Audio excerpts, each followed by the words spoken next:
That's right, Daddy. Listen here. That's right, baby. We're here live in color, baby. Get down to business, baby. Pal. Yes. What's up? I know you don't like white shirts. I don't. I know I don't like white shirts. Guy. I'm a big guy. Big guys don't wear white. Oh, for real? Let me see. Who's making them? Dr. Matt Botvin. Okay. That's a wild shirt. Is that something? Was that ever licensed? No, actually, no. Like that's just somebody else's design. Yep. That's a wild shirt. Well.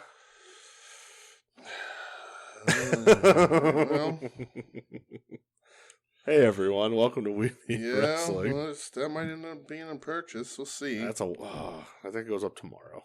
Tomorrow? I think so. I'll keep note. Let me know. Let me know, Bruda. I don't know if Chainsaw Charlie. And I passed up on that the Texas Chainsaw Massacre mashup one that you have, and every time you wear it, I'm like, I should have bought that fucking shirt. That's a great fucking It's so shirt. good. I should have bought that fucking shirt. What a weird Chainsaw Charlie renaissance we're in right now. I'm not mad about it. Everybody's into Chainsaw Charlie all of a sudden. It's pretty badass. It's nice to be vindicated as a man who was always into Chainsaw Charlie. That's true. Who understood that when you come out of a box, you're instantly over.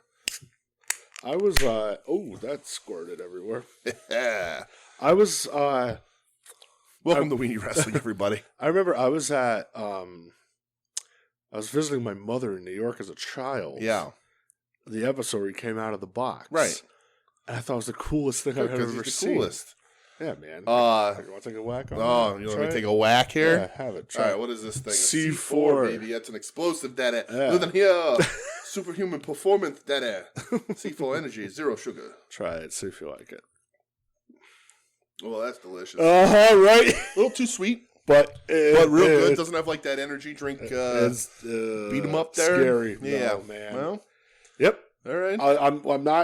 I'm not drinking them at a heavy pace like I was. Yeah, that's probably good. You know, like once a week maybe. Right. Sure. Or when I have to wake up at 3:40 in the morning, like I did this week for a certain something. Sure. Which we'll talk about in a little bit. Right. Well, we want to keep your insides healthy, so you gotta. We're trying, brother. We're trying. Gotta clean them out every now and then. That's what For we gotta real, do. dude. Oh my grab God. a little, I don't know, little wire brush and just go in there and scrape everything out every now and then. If that prevented me from ever getting kidney stones again, I'd do it. Fuck it. Okay. Why not? All right. I'd go through the pain. Okay. It's good to know. Hey. Yeah. Fucking ugh. I don't want to talk about that. Yeah, let's not talk about it. Let's talk about wrestling. Hello. How are you, up, pal? Man, what's going on? How are you? You good? Yeah, man, you good? I'm good. Good. I'm good. Good. Feeling good. Here's the feeling good all the time. Here's the feeling good. Feeling good, Billy Ray. Yeah, no, good, man. I got that live music injection a couple days ago. Oh yeah, how was that? It was good, man. Yeah, it was a lot of fun. Good. Yeah. Grill Biscuits and Kill Your Idols. Good. And Raw Brigade and Combust. Combust? Combust, I guess, is how you say that word. That's fine. It's Combust now. Whatever. Should be Combust. It should be Combust. That's hilarious. Why isn't there a hardcore band named White Jack? Anyway, because you haven't started. That's right. Or no, sorry, Doug hasn't released it yet. Right. No, it was a good time, man.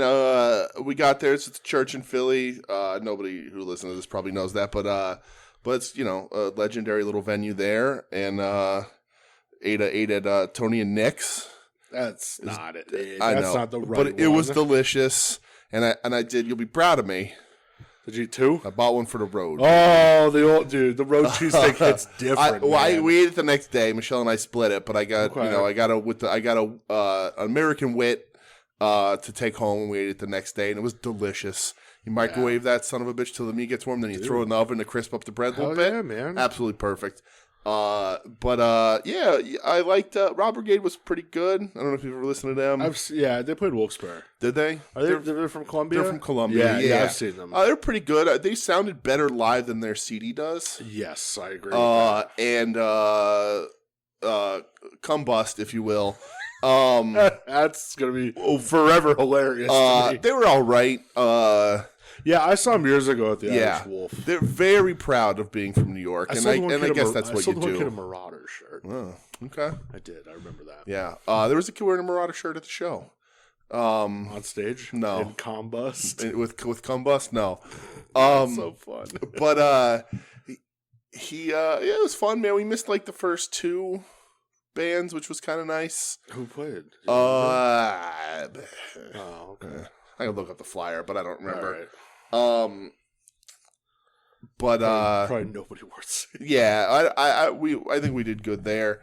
But it was a good time, man. Killer Idols killed it. Gorilla Biscuits did a great set. Good.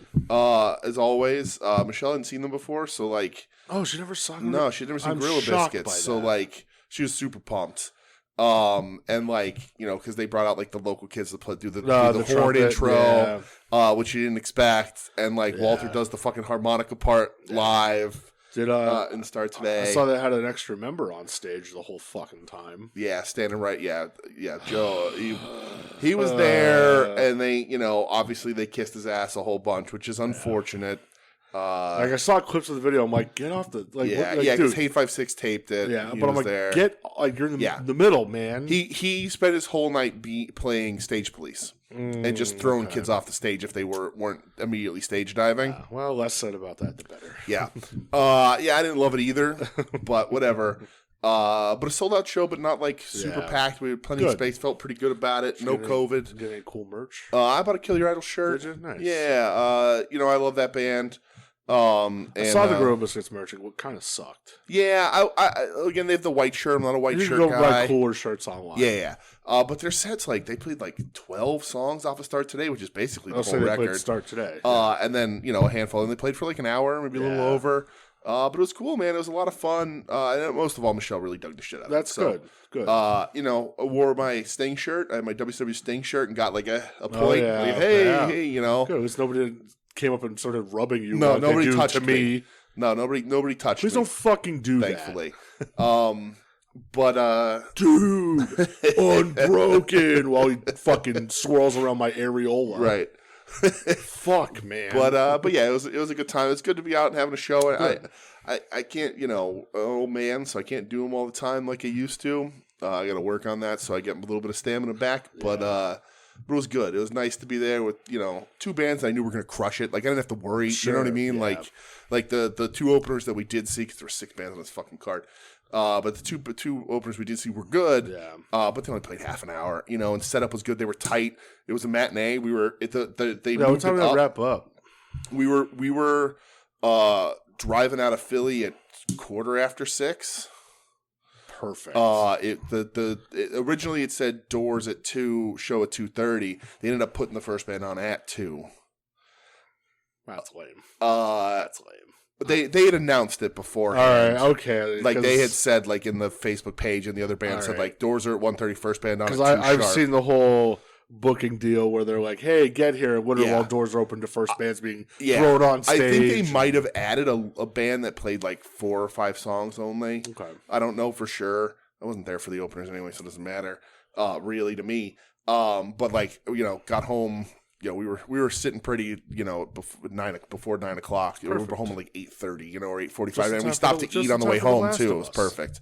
So we did. We watched Last of Us. Oh no, I guess we watched it the next day because Michelle was pretty tired. I think maybe we watched it. I don't remember. I think I watched. No, I think we did watch it. Oh no, I know I watched. I don't know. It was good. A good episode though. Fuck yeah. It was. But yeah, it was a good time. So that always keeps me up a little bit. Good. Not like awake, but up emotionally. Get you up, brother. Because that, you know, fulfills my soul. Touches your soul. Soul touches. Weren't they a thing? The soul touchers, yeah. Deep soul kisses. Good. I like that. But yeah, good. You're good. Everything's good. Yeah, man. I have got nothing to complain about. Good. My week was fucking quiet. Good. Better. Yeah. I love that. Good. Glad to hear. Got to see my nephews wrestle on Saturday. Yeah, how'd that go? This is a wrestling podcast. We can talk about that. I saw the little Paul got second place, right? Second place in his age group. Yeah. So, was it weight or was whatever. it like like states or anything? Or no, it's just like it was at Hanover High School. Okay. And it was like just from wherever. Like a bunch of schools. But it was a private wrestling all clubs. over the place. Oh, yeah, okay. everywhere. And you got second place? Yeah, man. That's cool.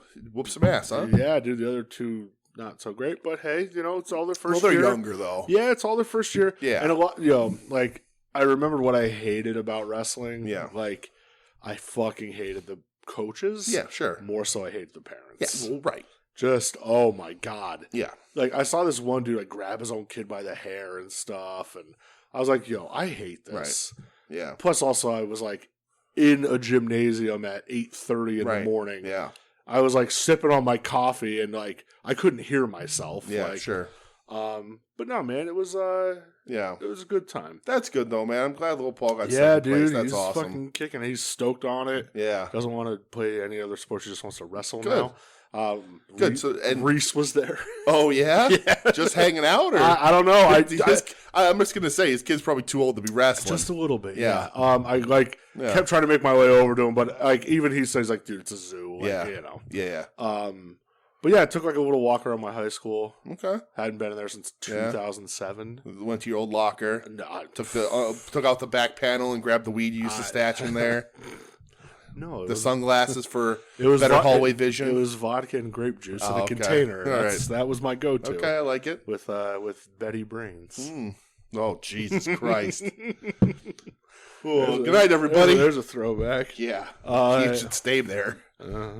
All right, let's move on. I was like, all of a sudden she listens to the podcast. Oh shit! It was funny. I was walking my oldest nephew around, and I was like, "Hey, don't tell your mother." But right there is where she kicked the shit out of some girl in like 9th grade.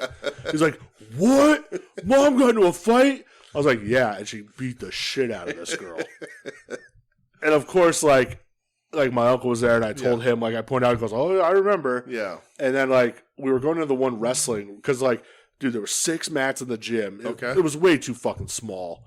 It was like just on a basketball court? Yeah. And the bleachers pulled out? Yeah. It's way too small. Yeah. Then they had an extra mat in the wrestling room where I used to practice. So, like, I was in there a little bit. Tyler tried to take me down. I threw his ass. Come on. Dude, I spiked him real hard. Yeah, right. But my uncle just goes to my sister, he goes, "Oh," he goes, "So I heard I heard that Tyler heard your story about you being a scrapper." And she just looks at me. I was like, "Fuck." And she's like, "Yeah, I remember booting that bitch right in her chest." And I was like, "Your sister, this is Spartan someone?" Dude, she did. Yeah. It was sick. Nice. Yeah. And then she, of course she goes, "Yeah, it wasn't only me though." She goes, "Hey, Brett, remember when you beat up those 2 guys in the locker room because they called you fat that one time?" And I was like, yeah, well, yeah, we got a lot of those though. We can tell some of those on another day. Yeah, outside of high school. I had a bad temper, man. Most of them deserved it. Yeah, most of them. Okay, most of them. Wrestling. As I get uncomfortable. So let's talk wrestling. That was a fun little catch up though. I've never been in a fight, but I'm not sure one. I got my ass kicked once. Oh, I've been in more than I'd like to. I'm a pacifist. So I will. Never mind. All right. So I had a small little piece of news. I don't know if you saw this today. I retweeted it. Daisuke Harada is retiring. I saw that, man. I'm sad about 36 years old. Noah stalwart, junior division guy. Comes from Osaka Pro. Yes. Originally. But the reason why I felt this was noteworthy is because he had 2 somewhat major appearances in Chikara. Yeah, it was on King of Trios, right? King of Trios 2010, 2011. I know I was there for at least one of them. Yeah. So he came in. I think the first time it was 2 other guys and Tadasuke. They came in together. I remember seeing Tadasuke multiple times. Yeah. Especially that one where won the Young Lions Cup. Right. And then 2011 they ended up being able to challenge for the tag champs and lost. But the 2011 was the year that 1-2-3 Kid was in it. Okay, yeah, with Darren Corbett and whatever. Okay, the Minnesota Kids or whatever. So okay, so he had a little bit of a run when they had that arrangement there. Yeah, he's wrestled Vin Gerard in some of those matches. Wrestled Fire Ant. Did some Chikara wrestling with some notables. So Yeah, and he's a super talented guy. 36 is a young age to retire. It was neck issues, right? Is that what, I couldn't find a reason. I think it's neck issues. I think he has one more match left. Yeah, he's gonna wrestle one more time. He's done. You never blame a guy for wanting to go out healthy. He's like 18 years in the business or so. Yeah. So it's a lot of guys don't wrestle forever. Everybody's bump card gets filled up sooner or later, differently. Right? Yeah, there's I heard it's a much sadder version of this than what I'm going to adapt it to. But like, I'm not going to tell you the sad thing because it's sad.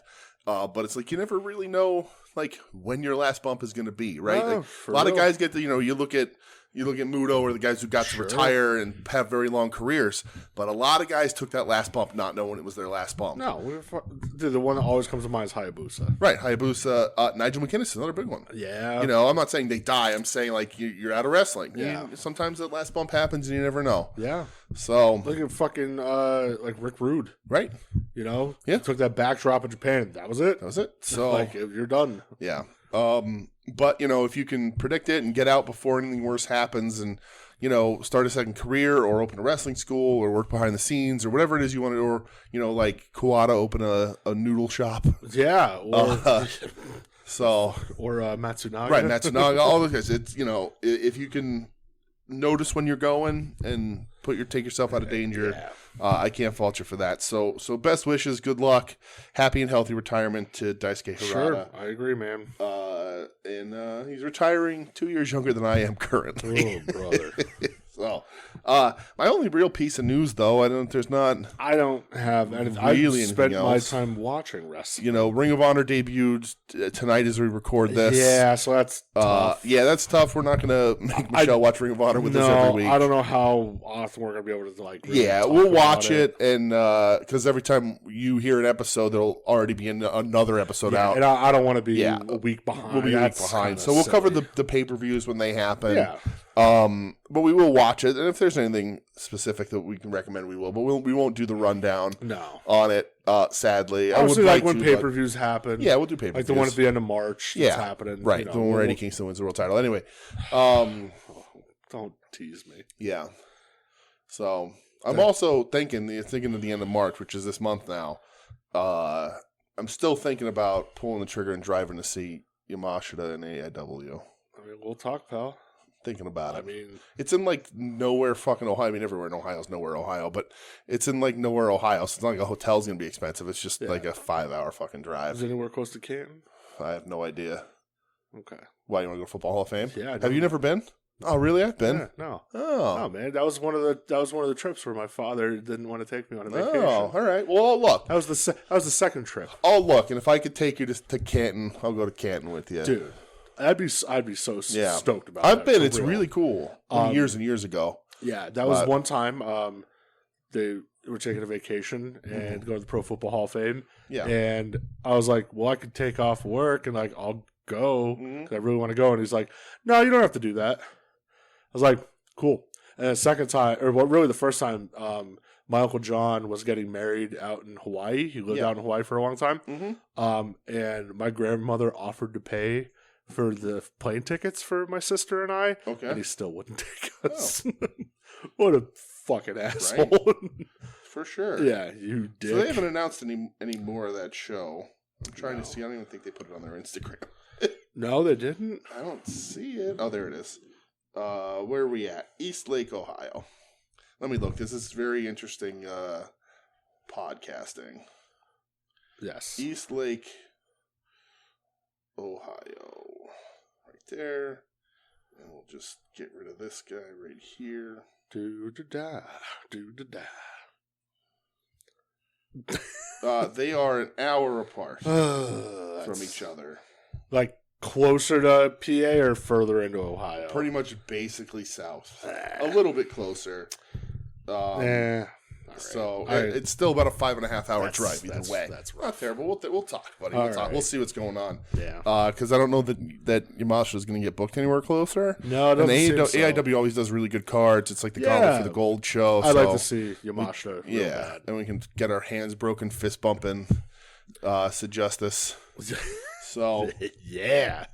Oh, Bishop, what a man. But we'll see. We'll talk. All right, we'll cool. talk. We'll see how things line up. Sick. Because that is, I mean, that's a shitty drive. I hate that fucking drive. Such a long drive. Pennsylvania across the state, it just fucking sucks. It is. It's a terrible. We've always talked like driving down to State College sucks. Right. Driving down to Altoona sucks. Yeah. So this is northern Ohio too. Like East Lake's right on the Great Lake there. It looks like so, and then Canton is sort of down a little bit more. But yeah, I mean, we'll talk. We'll see. Cool. We'll look it up because they always get good. I'm sure like Ziggy and Derek Dillinger, so, like a lot of wrestlers we like will be on the show because it's AEW. Yeah. But we'll see what's going on. Yeah. Hey, and if you're gonna be going to Pittsburgh tomorrow, go to Enjoy Wrestling. Is that tomorrow or is it Sunday? No, I believe it's tomorrow, March 4th. No, that'll be Saturday then. Tomorrow's Friday. Maybe it's the 3rd. Yeah. I don't know. One of those days. Yes, go to enjoy. Go to enjoy. Go watch Edith Surreal win that world title off MV Young. Go support Edith. Go support Erica. Go support the brother Boar. Oh yeah, Boar's on that show too. Absolutely. Go. More importantly, go hit the merch table. Yeah, right. That's exactly. where make everybody's trip worth it. That's where the real even show more. Starts. Right. Yeah. Boar needs some units. You know what I mean? But brother. So.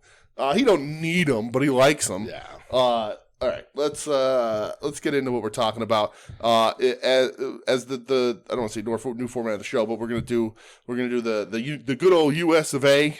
wrestling, and we're gonna do on our little world tour towards the end. We got our Mudo watch list to talk about, and then we'll set things up going forward for the next couple of weeks. But we're going to start off in the United States of America, the North American continent, if you will. Yeah. So the only thing I caught from SmackDown was the Bloodline stuff. I like that they're doing Sammy versus Roman at a house show. Yeah, in Canada. Yeah. Saw that fucker out. Cool. Yeah. To watch him lose in like a roll-up. Yeah. Cool. Did you see anything from that on SmackDown or no? So... It was... Oh, wait, was this Paulie in the neck brace cutting the promo with Cody? No, that was on Raw last week. Okay. So this was just like Jimmy's out in the ring, like wondering where Jay is again because Jay's not returning calls or anything. And then Sammy like comes in the ring, he's face to face with him. He's like, Jimmy, you're the one that accepted me first, right? You're the one that had my back first out of everybody, and then for you to turn on me like you did, like that broke my heart. And then Solo comes running out, and they're beating the shit out of Sammy. And then Jay like comes down from the top of the stairs. He's just looking in the ring, and while Sammy's down, like Jimmy's yelling for Jay to come in, Sammy just murders it with a haluva kick. Oh yeah, nice. Yeah. And then Sammy rolls out. Him and Jay just kind of look at each other, and then like go their separate ways. Okay. So I don't know. Still no Kevin Owens interactions? Not until Monday night on Raw. Oh. So it's Jimmy and Solo against the Street Profits. And the Bloodline really hitting all these dates. That's tough. So no Jay on the show, no Roman on the show. Okay. The only thing was they had a match. Obviously Bloodline wins. Yeah. And then afterwards, Owens runs out. He super kicked Solo, gave a stunner to Jimmy. Okay. Just kind of left. Yeah. And then they caught him leaving the arena, and he was like, I told you I'm going to tear this Bloodline down one way or another. Sure. I don't care if I'm doing it by myself. So you think are they going to do like a quasi Freebird thing and do Solo as the tag champ at Mania and keep whichever Uso, and then like sort of keep you guessing if he's going to help or not, and then that sort of thing. Yeah, I don't know. I'm still just like honestly kind of paying attention to just them right now. Sure. I don't know where it's going. I feel like Jay's eventually is going to side with Jimmy. Okay. Right. I mean, you would think so. Yeah, but I just don't know yet. Because I think you could get a little bit of money post-Mania out of the Usos wrestling each other. Yeah. And then, at the end, they sort of, they beat each other up and then they decide they love each other and give a hug or whatever. Yeah. But you can make a little bit of money post-Mania out of that. I don't think they've ever, been apart from each other. No. So you make a little bit there, and then in the end they come back up because I think the bloodline's going to explode a little bit. Yeah, Jay's got a lot of fucking star power, man. Yeah. He really does. And the only other thing I watched from Raw was Cody Rhodes versus Chad Gable. Okay. That was really good. Yeah. I thought for a nice TV match, and then like afterwards it comes out like Cody wanted Chad Gable in AEW, Right. tried getting him there, but Yeah. obviously didn't. But it was a fun little match. Then just Cody got on the microphone afterwards and said, Roman said, Wait, let me guess. What do y'all want to talk about? surprisingly, no. Oh. He just said Roman's going to be on SmackDown. He goes, it looks like I'll be there this Friday too. Oh. So they'll both be on Okay. SmackDown. That's all I watched from Raw because that main event, man, was rough. Yeah. Lita should not be fucking wrestling, dude. No, she's Like, that bad. it felt like every move she was going to do, she was just going to like break herself or Okay. somebody else. Yeah. But Trish Stratus returned to television. Yeah. And still undefeated, man. Lita and Becky won the tag titles, right, off of Damage Control. That's dumb. I mean, hopefully Damage Control wins them back at Mania or No, whatever. it's just going to be a 6-woman tag. Oh, is that what it is? Damage Control versus Trish, Lita, that and Becky. sucks. Don't put there's no reason to put the straps on Lita. Yeah, Lita. I watched a little bit. I watched this is like this week and DJ's insulted by Raw. Oh boy, Which is really what happens. And I understand that it's my fault for watching it, and it's just not geared towards me. No. I completely understand that. I'm not like one of these guys like cancel Raw because it sucks. I don't think it's good, but it's also not geared towards me, right? But the Seth Miz segment was terrible. I saw you tweet about it, how and lots of other people actually about Seth Rollins like being like the Repo Man. It was kind of fun. I had tweeted like why I don't understand why he like is like such a weird goof thing. He's like Joker fight. He like everywhere he goes he does the Joker dance down the steps kind of thing, which makes sense because he's in that commercial thing for it. But he's been doing that for a while. I don't understand it. I don't understand his character, and it's mostly because I don't think Seth Rollins is a very likable wrestler or human. Remember when we all saw his wiener because he was dating a neo-Nazi? Anyway, so who hasn't shown their wiener when they're dating a neo? Right. I don't know. Do I even have to put an allegedly on that? I don't think I do. No, I don't think you do either. I really don't. So, but there's a point here where like. Miz announces that he's the host of WrestleMania, which like I don't have a dislike for Miz like ever. Like I appreciate that Miz has been able to do what he's done, and I'm certainly not going to get mad at him for eating fried chicken in the fucking locker room where everybody was talking about. Well, the Undertaker decided after 6 months that he could come back in the fucking locker room and fuck Mark. Mean Mark. All the stories about Mean Mark just make him look like a fucking everybody says loser. it's the one who enforced it was Benoit. Oh yeah, well, it's which makes right sense because the clockworks were working upstairs real good. Everything was ticking. Yeah. Just like a time bomb. Yeah. Like Tim and Marcus over in Final Wrestling Place said, listen, Miz got Maurice. Right. Brother one. Right. That's brother one. Brother one. All Brother time. But 35 and older Maurice is all time Mount Rushmore for me. Respectfully. Brother one. Brother one, for sure. So he's like, what, they have 2 kids, so confirmed 2-time sex haver. It works. So that's on the sex, brother. But but there's like a segment in this. So Miz is the host, and like you said, I'm not that down on him. I also don't want to see him for 5 hours over 2 nights coming WrestleMania. That's a little too much. But like, I respect that he's had the longevity that he's had, and he's very good at his character. He's annoying as fuck, which is what everyone wants him to be. He's a dog shit professional wrestler, like in ring, but he doesn't need to be. He's cultivated enough of this character for it to work. But there's a point in this promo where like.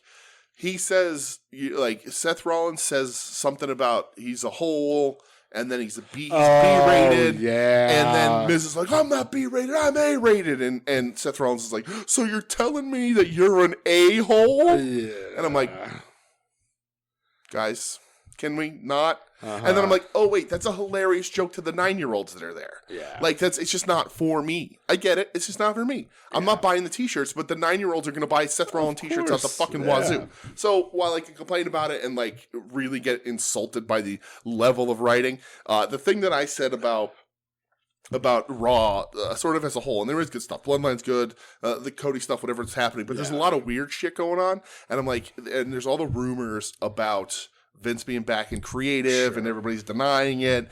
But like, off the record, outside of the rant here, Vince is 100. Watch the show. Vince is fucking back. Look who's getting pushed. Look who's getting just pulled off TV for no fucking reason. Yeah, Vince is absolutely back.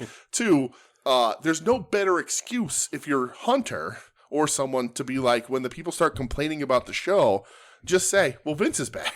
Yeah, that's all. And blame it on him. All you have to say. See, it's, you know what? And don't even say his name. Just go, you know what? I won't comment on the segment or this part either way, but I will say that the creative for this part of the show is out of my hands. Everyone will know what that fucking means, even if it's not true. Just start fucking blaming Vince till he dies of a heart attack with banging a 27-year-old escort in fucking Greenwich, in some high rise somewhere doing blow off of her ass. He wants to be back. Let him be back and do his thing. That's quite the sight. I'm not even going to add allegedly to that because Vince absolutely does that. One day he'll sexually assault a woman and his heart will pop.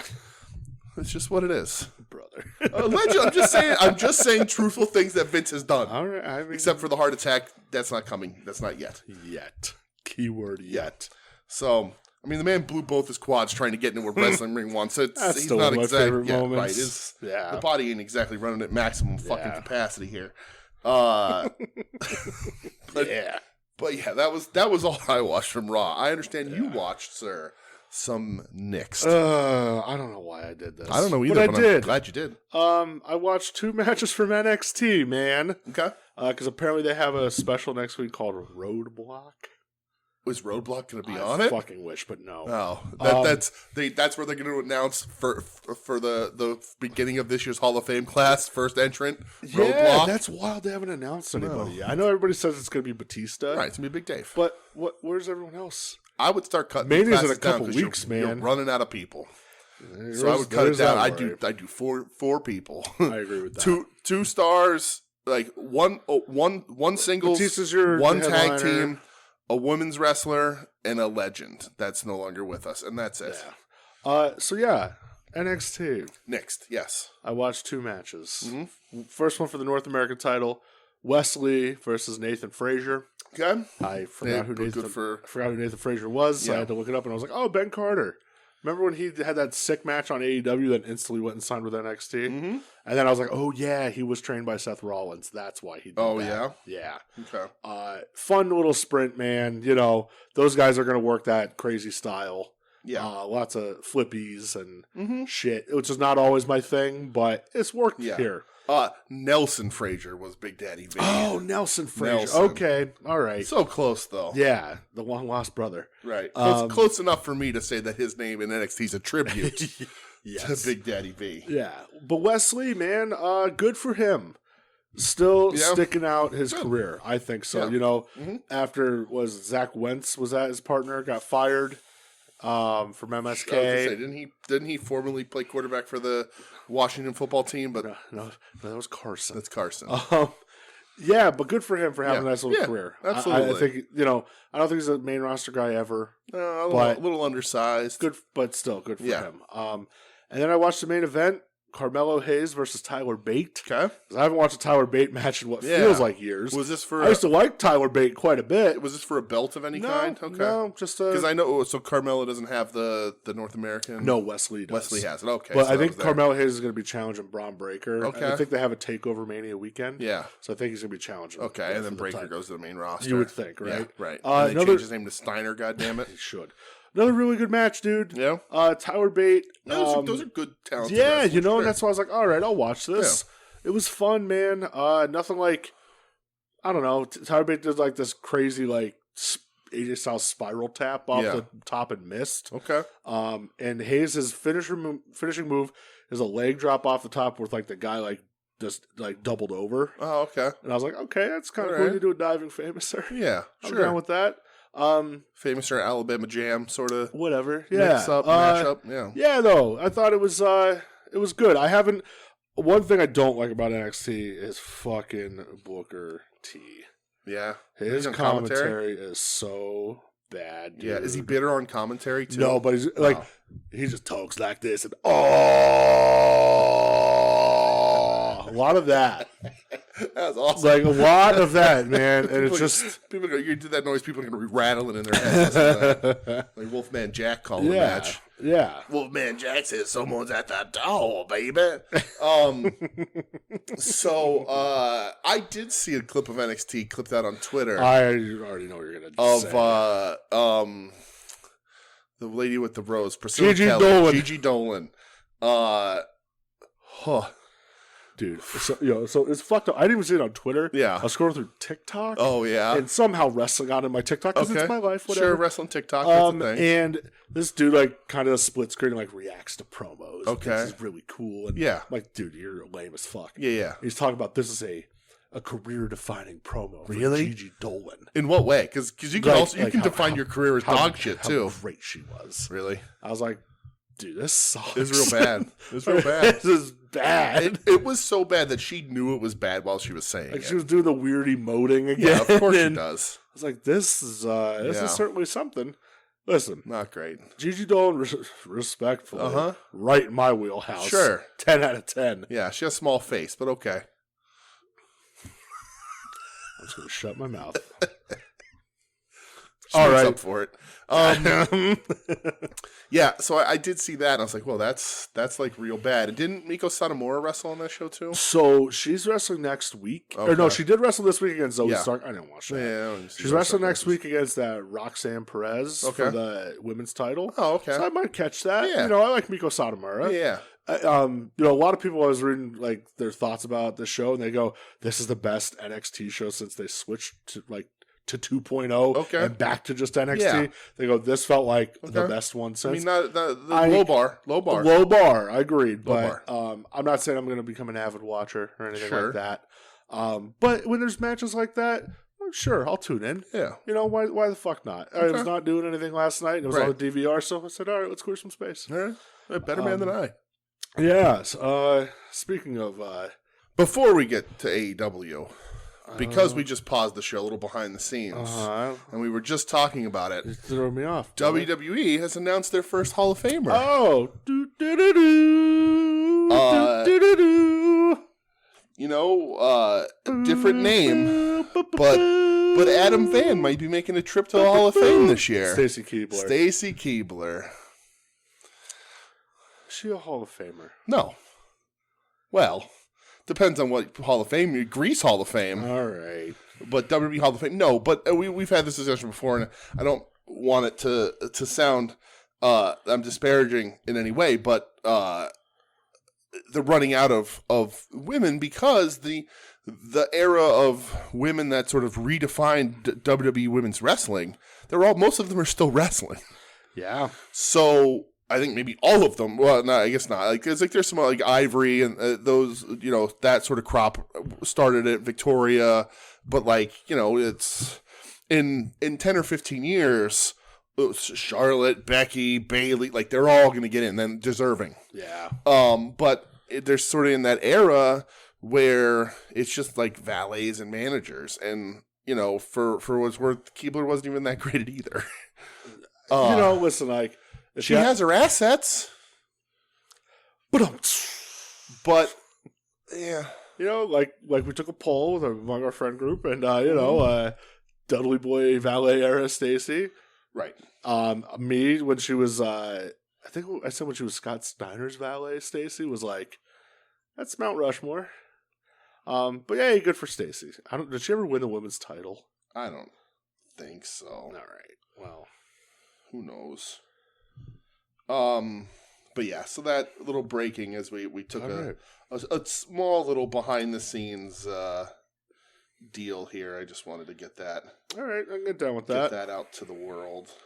All right. You want to get into AEW? Yeah. Wait, hold on. What's that? Is that not confirmed now?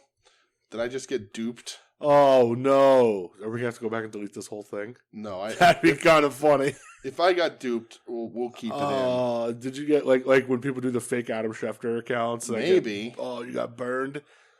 Oh, no. No, you got burned by a fake Woj account? Did I get burned? Oh, yeah, I 100% got burned. Oh, no! Yeah, absolutely got burned. Well, good. Egg on your face, brother. Dude, there is like a million tweets about it, so I'm not the only one. Are we going to, next year when it's Mania weekend, are we going to go to the Hall of Fame? Because it's going to be at Wells Fargo Center. Yeah. That'd be cool, right?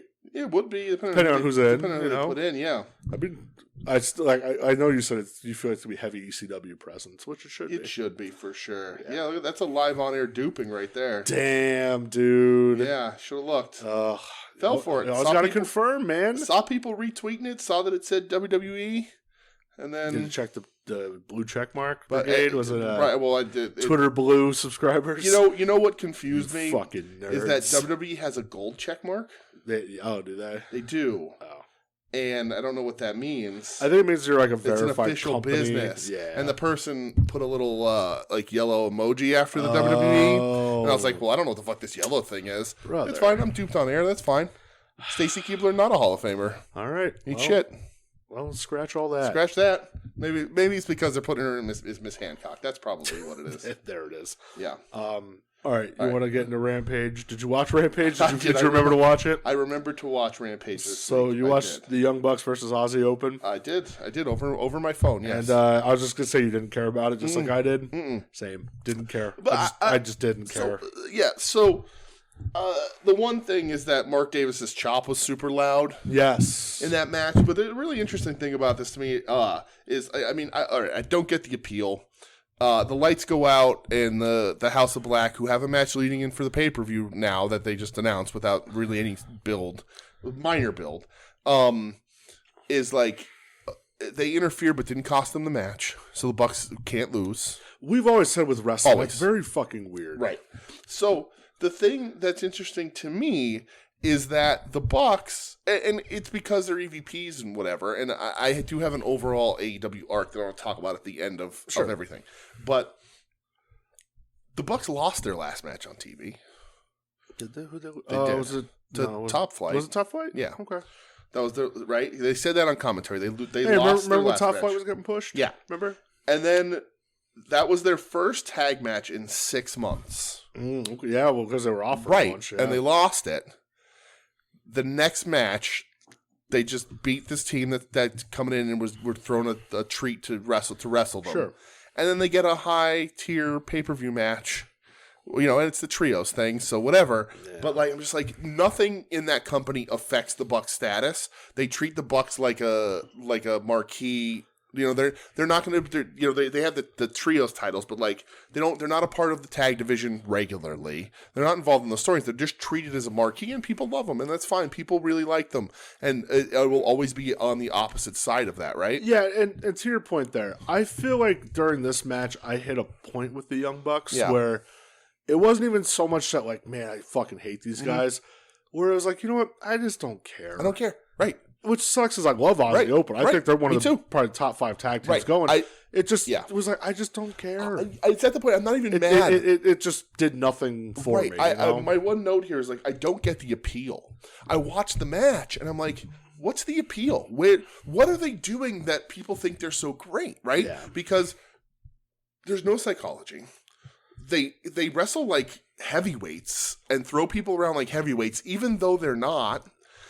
So they don't define themselves as wrestlers outside of, basically they say, well, why are you going to win this match? You haven't been on TV in 6 months. You go, well, because we're the Young Bucks.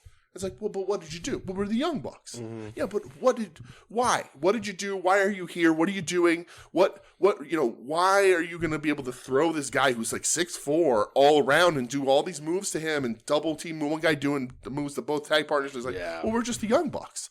And fans eat it up. So, again, I'm on the wrong side of that compared to people who love it and buy the tickets and dress up in glittery shirts and sit front row for every fucking AEW show in the whole country without back jack hats. But I don't get the appeal. So if they're on, I'm looking over my phone, or if I'm watching, I'm like, I just don't get it. What do they do better than anybody else in that division? And the answer that I can see is nothing. It's just not for not for us. It's not for us. But also we're getting their sort of scramble tag team matches and car crash tag matches out of a bunch of other people in this company now. And the Young Bucks they don't seem special. And they're not involved with anybody else, I think, because they know that they, if they end up in a match against somebody, but they're going to be in this pay-per-view match against the House of Black. Which they should fucking fucking the one Jackson going to do the Northern Light suplex to Brody King? Shouldn't do it to any of them. Right. Buddy. Not even him. Right. Oh, yeah. Buddy's fucking huge. Yeah, right. Buddy's way wider than Malachi. But I'm like, what, I understand that it's wrestling and, suspend your disbelief and blah, blah, blah. But, like, I want a level of realness, and they cannot provide that for me. No. They don't. And and the other thing of it is, too, they're not interested in providing that for me. They don't try. They don't think that's an aspect of their wrestling. They do their thing. It's just, I don't care. Right. And, like, a lot of other people just do their thing, but their thing is making a believable wrestling match or a believable character. Yeah. But, like, if they pull this, like, nonsensical power move stuff on, like, Brody King, I'm going to be like, get the fuck out of here. Yeah. That dude should be able to beat both of you. Just size alone, looking in that ring, they should have to work harder. I wonder if they'll passive aggressively try to make Brody look bad because he's still friends with CM Punk. Right, because Brody King could conceivably beat both of those guys up. Yeah. And so it's just interesting to me. We'll see. But the Bucks, they just don't have the appeal. Yeah, not for me, brother. And you're right. It's at the point where I'm just like, I don't need to watch this. That's kind of where I'm at with them, too. I kept it on because I like Aussie Open. I like Aussie Open a lot. But I don't think they made Aussie Open look good. They're not interested in having their opponents look good. They're just interested in doing the Young Bucks stuff. And against wrestling, I said a bunch of people. But, like, I don't know. I don't get it. Not for me, dog. I don't get it. So then you had the Best Friends get jumped by the Guns. Yes, and the Firm, they're doing that carryover. And then also you had the Acclaimed get jumped by Jeff Jarrett. Yes. And I'm going, what are we doing here, guys? Like, we're just like 2 segments back to back where tag teams are getting jumped. Well, like, they had said on Dynamite last week that the Guns and Jarrett had that little promo where they said they're going to take them out. So that it's just Jarrett and the Guns in the tag match. Yeah. And then it's just weird, though. Yeah. Tony Storm versus Willow? Yeah, it was fine. It was okay. Yeah. It was all right. Yeah, so Tony Storm is putting in the most of the work for this I like they're Tony. building. I like her a lot. Yeah. I just thought this match was fine. But even in the Dynamite, they have a big... Saraya has a big match coming up that she's wrestling and she ain't wrestling on TV, and that's because you say, well, they're protecting her because she can't bump around like crazy. No, they're protecting us because if they have her wrestle, Tony Storm's wrestling like every show. She has been. She wrestled on Rampage. She wrestled Dynamite this week. A baby gal. And like she's trying to do this like stoic tough girl thing, and I don't know that it necessarily works. I think they're really relying on her pulling Saraya, kicking and screaming into a decent program here. But it's not working, and you can't have Saraya wrestle on TV. Dog. Yeah, you can't have Saraya wrestling on TV because she stinks. Outside of a tag match, that's all she's done on TV. So because she's stinky doo doo. But yeah, then Ruby makes the spray paint save, and then Hayter jumps them at the ramp. Yeah, like I like that part. Like they leave running from Ruby, and Hayter comes out. But yeah, I don't know. And then we had a Jade promo where even Jade's like, "Who's left?"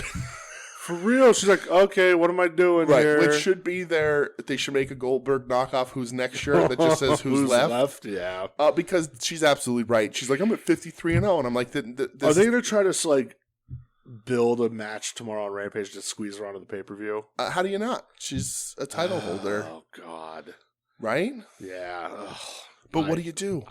What do you do? There's nothing. I throw my hands in the air. That's what I do. Just like she said, there's nothing. There's nothing there for her. Yeah. She's beaten everybody multiple fucking times. It's tough because it's like, okay, well, she's just going to keep, the only one really that conceivably could take it off her is Statlander. Right. But who knows if she's when she's going to be back, because literally every other, even halfway decent women's wrestler is tied up in this fucking program. Yeah. With Saraya.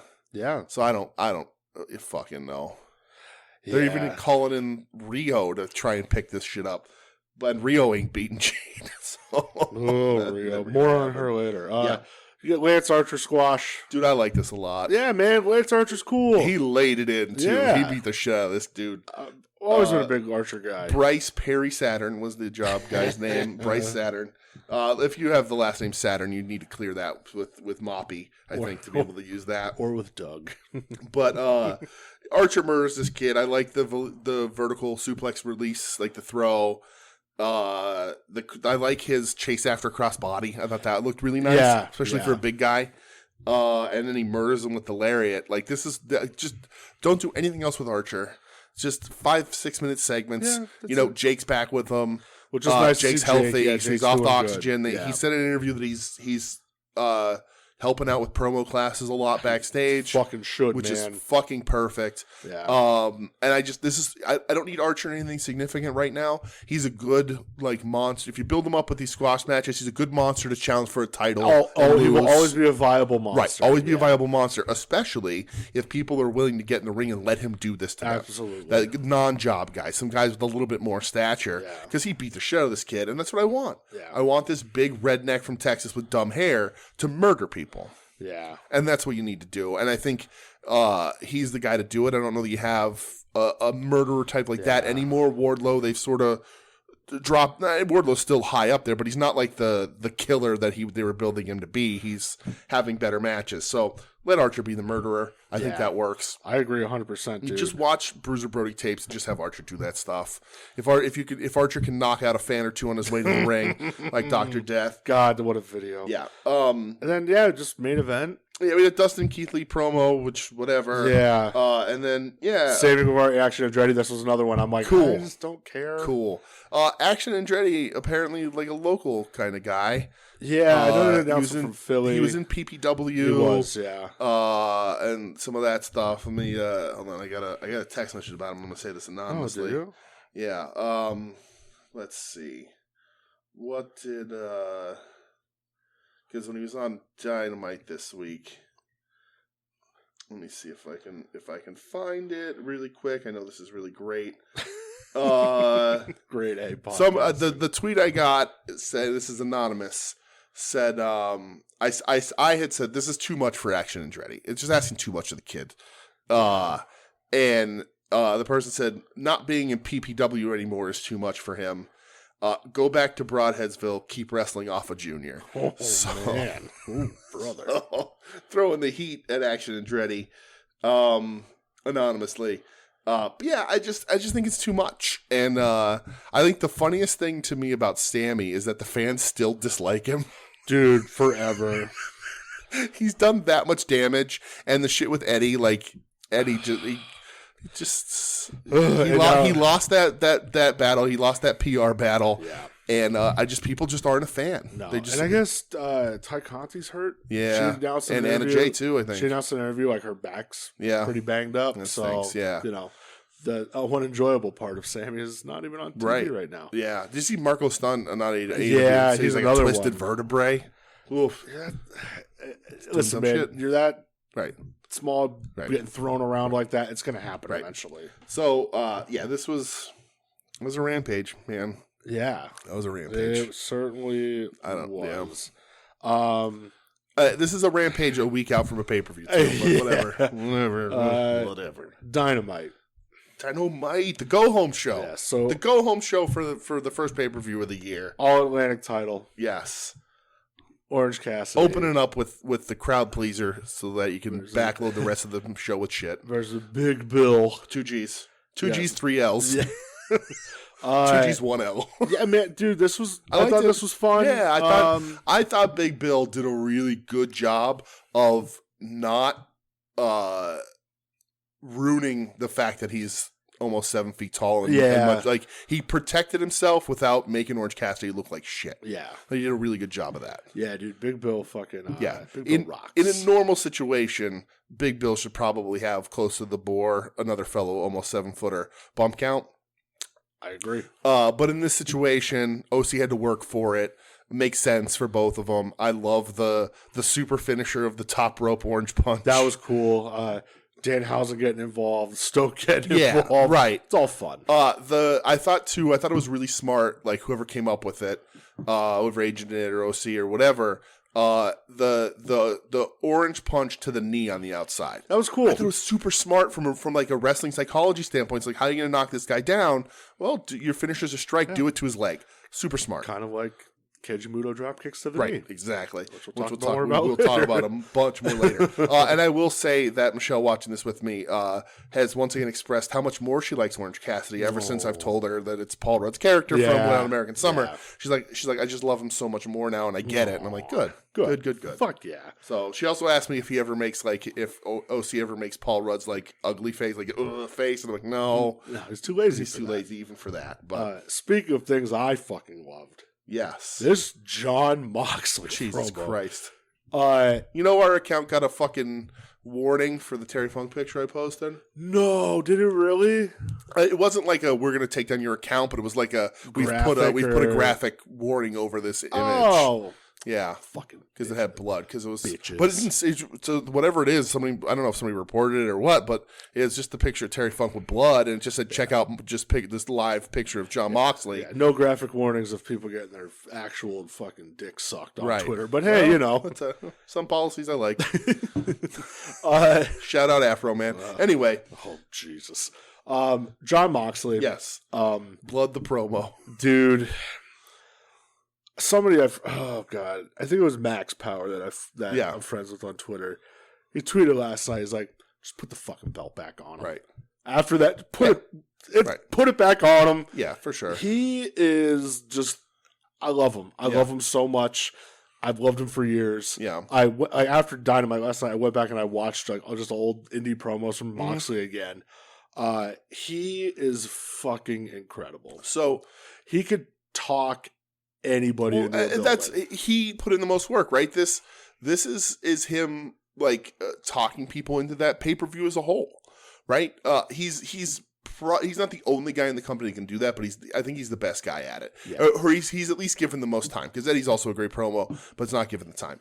But Mox gets all the time in the world, rightfully so, and he's there. And I think he loses to Hangman, and because I know, but man, because I think it at least looking to me like Mox, Claudio, and Yuta are going to be the a heel faction going after the trios titles. I think that's a way to go. Yeah, Claudio and Yuta are definitely healing 100% right now. Yeah. I think you do that. I think he loses to Hangman, he snaps, and that puts Mox down that track maybe. And it also boosts Hangman back up. Make that guy even more dangerous. Right. But Hangman needs that rub. I think he's dropped down, and while his promos have been good, they haven't been great. Especially the one he cuts later in the night wasn't very good. So this one though, but this Mox was fantastic. Like sitting on the steps, watching the blood just gush down into his eye, drip all over the floor. Yes, just talk. I'm a fucking sick guy. Yep. Like, right. I'm a wild animal. Man. He's a savage animal. Savage animal. That's the name. Dude, I love John Moxley, and I cannot stress how much I love this dude. Yeah. Him just screaming Texas death into the camera. I love AEW John Moxley. I'm not the guy you want to go and meet down in the back alley. Right. Like, fuck, absolutely. Man. Yeah. Oh, I love this dude. He's not a guy you want to meet on cocaine in the library. You know what I mean? I love that. What a story. John, what did you used to do when you were bored? Yeah, I used to go do some coke and go to the library. Right. What a guy. Yep. I love this story when Renee's like, John, why are you running in jeans and your combat boots on the treadmill right now? He goes, never know when it's time to go. That's right. What a guy. And he sleeps with his boots and his jeans because he has to get up. He's great, man. The Elite are coming out and seemingly get jumped in the dark. Yeah. Cool. And then nothing happens. Yeah. What were they even coming out for?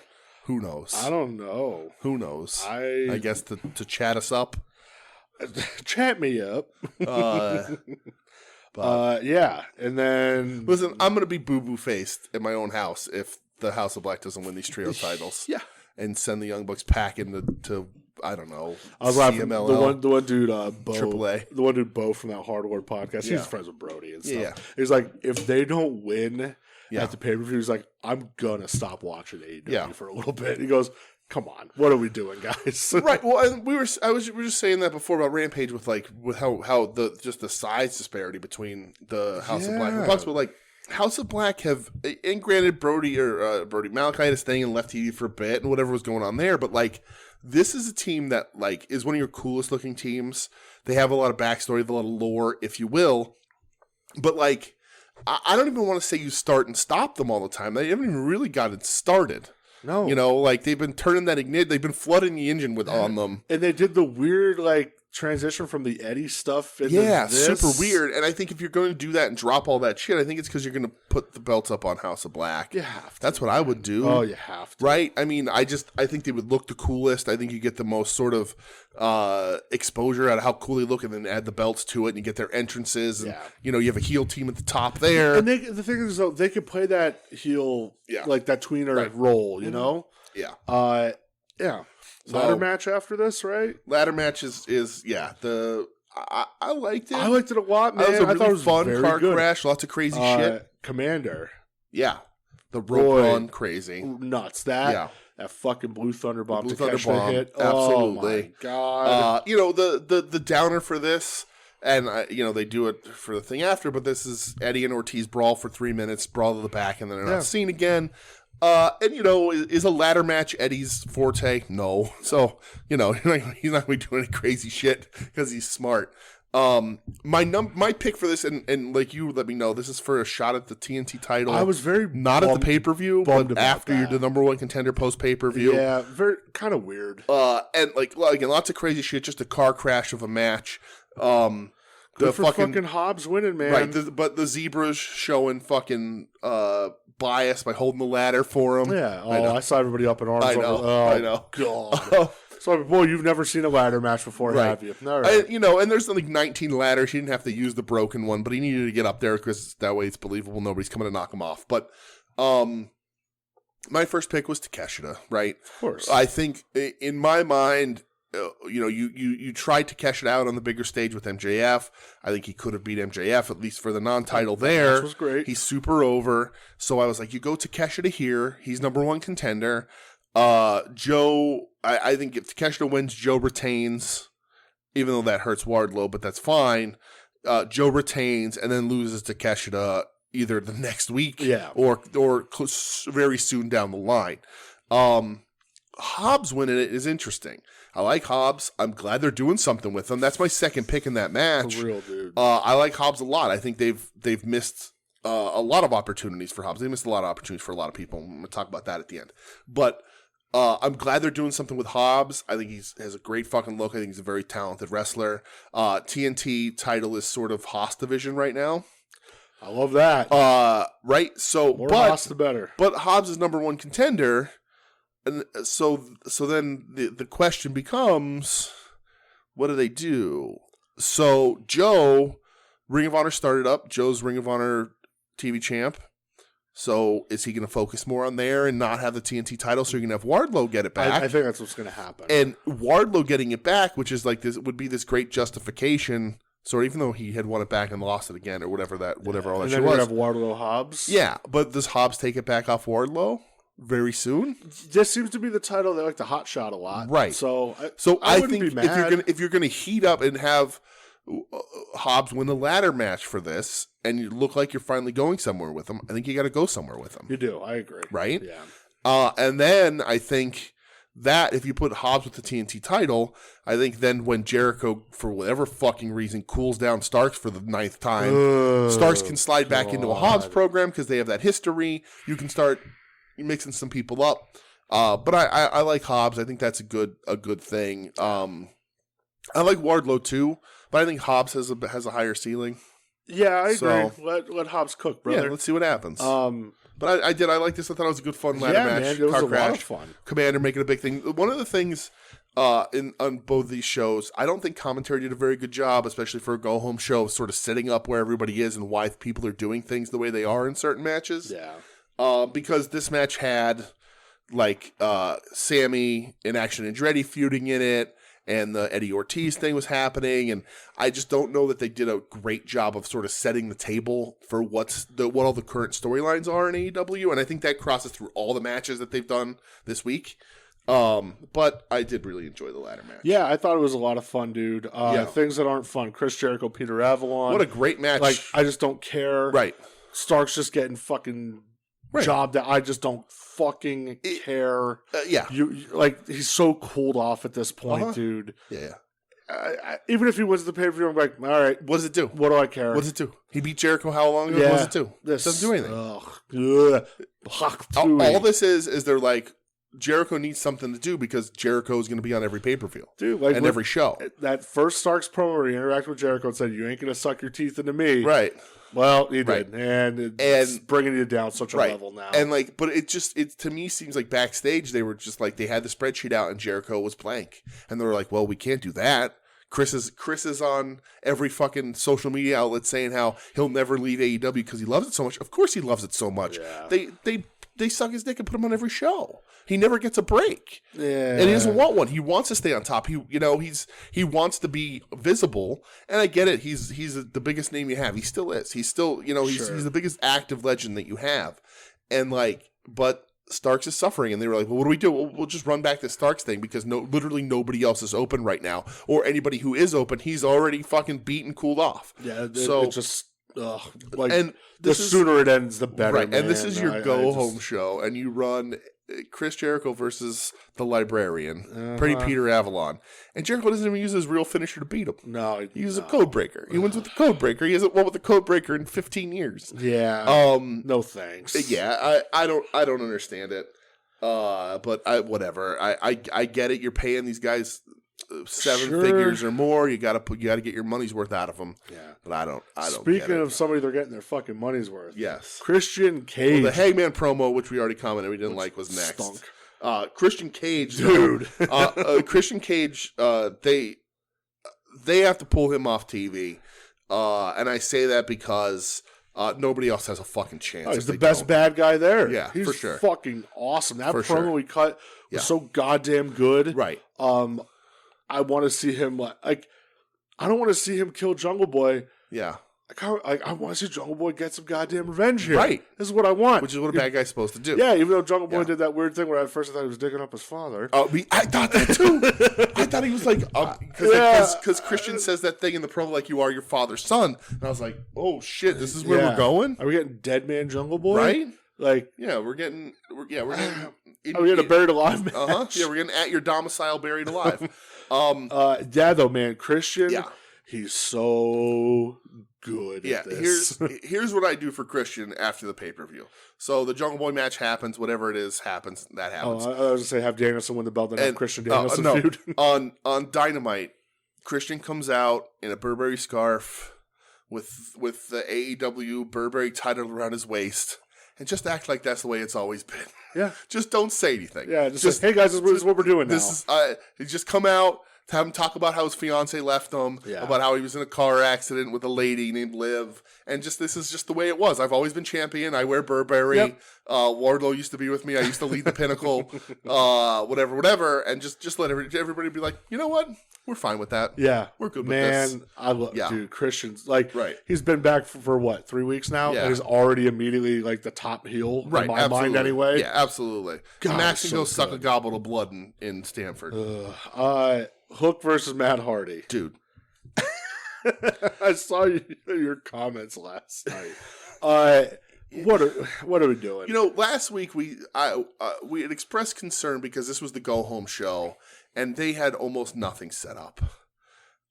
And they spend the go home show setting up a match, Hook against Stokely, setting up stuff for after the pay per view, the next 2 weeks or whatever. It's fine. But Matt Hardy out there with less articulation than the Jazzwares action figure. Dude, what they shouldn't have had a competitive match. What they should have done, you lock up for a little while longer. Yeah.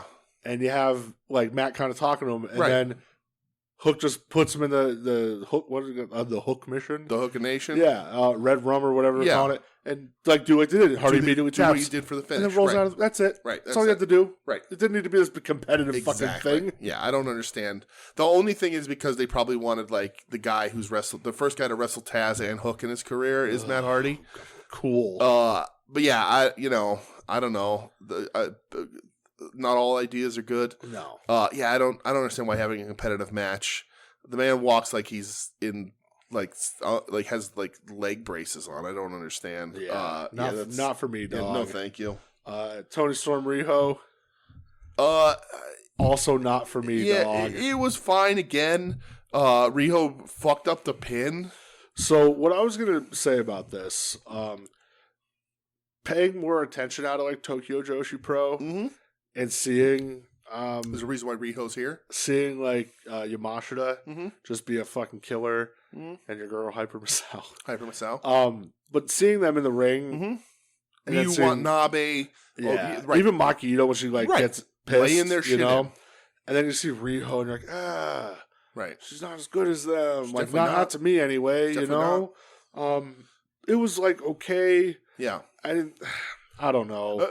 It's my same problem with Riho. It's just okay. None of her moves look substantial. She's so tiny, and like, she tries to lay it in. I just don't think she can. And then like literally with like Toni Storm, like the pin at the end, she literally just doesn't have the body weight to hold Toni Storm's legs down. Everybody's like, man, really? Toni Storm's bottom half couldn't kick it. Right. Right. What? It's just Rio is just such an unsubstantial. She's had good matches, but like I just watch her, I'm like everything's honky tonk man punches. They're all powder puff. Yeah.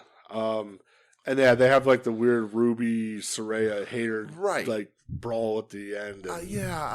And, Saraya looks like dog shit even here. They're gonna this 3-way that they I guess set up for the pay-per-view. Yeah. They're gonna have to shit can Saraya, have a match, have her come back in, get a little bit of offense, shit can her again, continue your match, because there's no way she's gonna be able to be an active participant and that match. Do you think she's gonna be able to take a fucking lariat from Jamie Hayter? No. Hayter will knock her goddamn head off. I think the reason why they've decided to put Ruby Soho in this match is because they need someone to take the pin and take the bumps. Yeah, they need somebody. Wins. They need Saraya to pin somebody. Right, exactly. Be Jamie Hayter. And that's the thing. If Saraya wins, Ruby's going to side with Hayter. If Hayter wins, Ruby's going to side with Saraya. They're going to stop this fucking dumb war thing going on. I hate it. Yeah.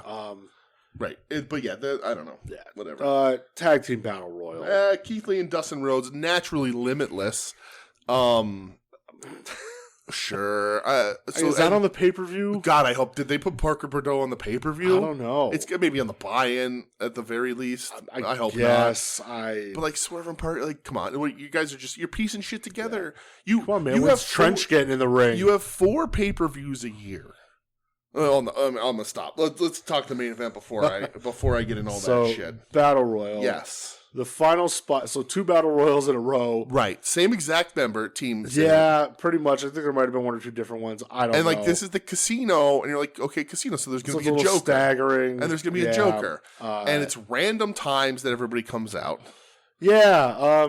You have no Joker. You have the fucking Lucha Brothers getting eliminated because of interference by goddamn Arya Daivari and fucking what's his face? Not Josh Woods, because Josh Woods is all right. Tony Nese. Yeah. Really? Mm-hmm. Fucking really? Mm-hmm. You're gonna put those dudes in a feud with these goddamn bums? Are you kidding? Like, the crowd was pissed last night. Right, and I'm not defending AEW here, but like, what else is there? They've wrestled everybody else. Oh man, Tony Khan has spammed the shit out of so many matchups. Put them in a program with Butcher and Blade. Right, Butcher and Blade I thought looked good here again. I love the comment. Oh, the most dangerous team in battle royals. I don't think they've won a goddamn battle royal. No, what the fuck are you talking about? Right. No. But during like the night they announced Best Friends can't compete, so OC and Danhausen are in. OC's hurt. And that's when I texted you. I go, well, they have to win. They have to win, right? Mm-hmm. And I don't know if the Guns are going to lose those belts at the pay-per-view. So, yeah. You ain't putting it on Jarrett and Lethal. No, so with the addition of the Best Friends into that match is because they're still building Best Friends versus Jarrett and Lethal. They've been doing that back and forth for a couple weeks. They're building that, but then there's Acclaim versus them.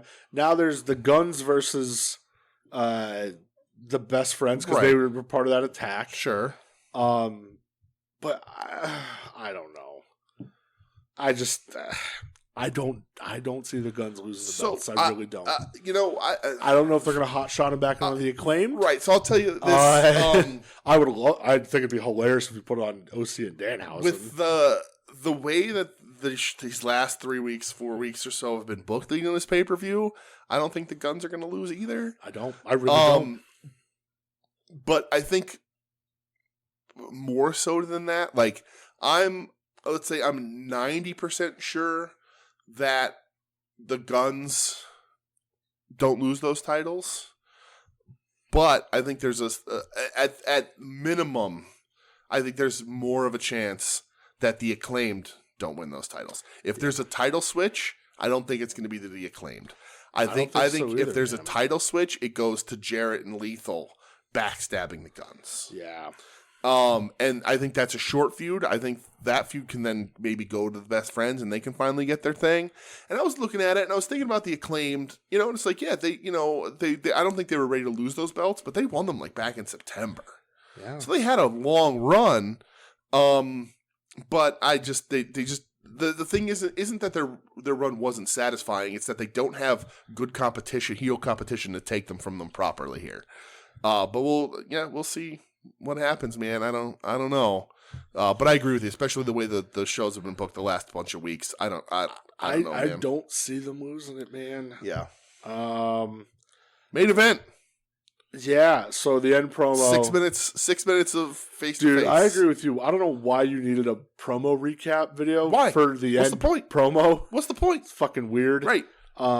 Yeah. The only good thing about it is that they didn't let Max talk. That's why they love Danielson cutting him off to Danielson say, was awesome. just shut up, don't Right. even say anything. You're gonna get your fucking ass kicked. You're gonna get your fucking head kicked. Oh, head kicked in, right. I was laughing when because he's saying, you better bring for 60 minutes, and if you don't, then he literally did the 7-second pause. Yeah. I'm going, why is he doing that? And then he said, you're going to get your fucking head Yeah. kicked. And I'm going, oh, okay, that give the censors enough time. Yeah. Yeah, dude, Bryan Danielson ain't winning this match. No way. And it's fucking sad. Uh-huh. I But love he doesn't want to. His goal here, and he said it before, he wants to build people up. He doesn't want that belt. He doesn't need that belt, and he doesn't. So the purpose here is theoretically Max beats the best wrestler of the last 20 years, and everybody starts taking Max seriously. The problem is that it's an impossibility. Yeah. It's not going to happen. And we're in the minority with that too. People really like MJF. Whenever he cuts promos, they're like, that's the best promo I've ever heard, this and that. I think the best thing they had is not let him talk. I agree. That was great. Just show how serious Danielson is. And it's hilarious still that people are like, oh, he's not that good. Right. Like, you're fucking promo, insane. You're nuts, You're man. absolutely insane. The AEW is bizarre to me because especially like the OC stuff, like watching OC, I was like, if you like with the Big Bill match this week, I was like, I don't understand how you can like watch OC wrestle and say you don't think he knows what he's doing. He's so good at it. Yeah. He's like, I don't understand the people that watch OC and go, this guy doesn't know how to wrestle. This guy knows how to wrestle probably better than almost anybody because he wrestles a comedy match with fucking psychology. And Dragon, like, people are like, oh, he's not that good on the mic. He's fucking amazing on the mic. Incredible. It's one of these things where I watch wrestling and I'm like, are you watching a different show than me? Do I live in a different universe than you? Do we get different fucking TNTs and TBSs every week? You get the different tape. Like, I don't understand. And it's not, like, I've always liked weirder wrestlers than people. I've never necessarily been all about the top, the perceived top guy from the Booker. I wasn't a Hulk Hogan guy. I wasn't a Goldberg guy. Like, I was never in, I've always liked the one step down kind of guy or the better wrestlers. I was always, a Macho Man guy over a Hogan, of course I love Kevin Nash when he was on Forever. Who doesn't? But like, so I get that I'm never going to like the guy that the promoters and the bookers think are stars really. Yeah. But like, I don't get it. And yeah, Danielson's not going to win. And we've known that going in. I think him not winning an hour-long Iron Man match against Max is a disaster of an idea. But we'll see what happens. Yeah. I just love Bryan Danielson. I love him so much. One of my favorites forever. Yeah. I love the interviews like where he's talking about the G1. Mm-hmm. It's like, yeah, I want it. Like, I just don't think that it's a great idea. I'd do it. He's a 33% chance that Tony kind of let him do it, and he's like, he wants him, Claudio, Mox, and Eddie for them to make fun of somebody while they're there. Yeah, which shows you how tight they are. Right. But make it happen. Yeah, please make it happen. Right. Even if I know it's happening this year, but even next year around, put him in the New Japan Cup. Yeah, do something. Get him over there. Get some dream matches out of this shit. It'd be so much fun. Which is more of a possibility because we did see Sabres in Ring of Honor, so that's kind of cool. Yeah, that he is in Ring of Honor. And then afterwards, I don't know why they didn't put this on TV, but the Eddie Kingston quitting AEW thing was on Twitter. Yeah, just real quick, like he just looks at the camera and just goes, "I quit." Peace.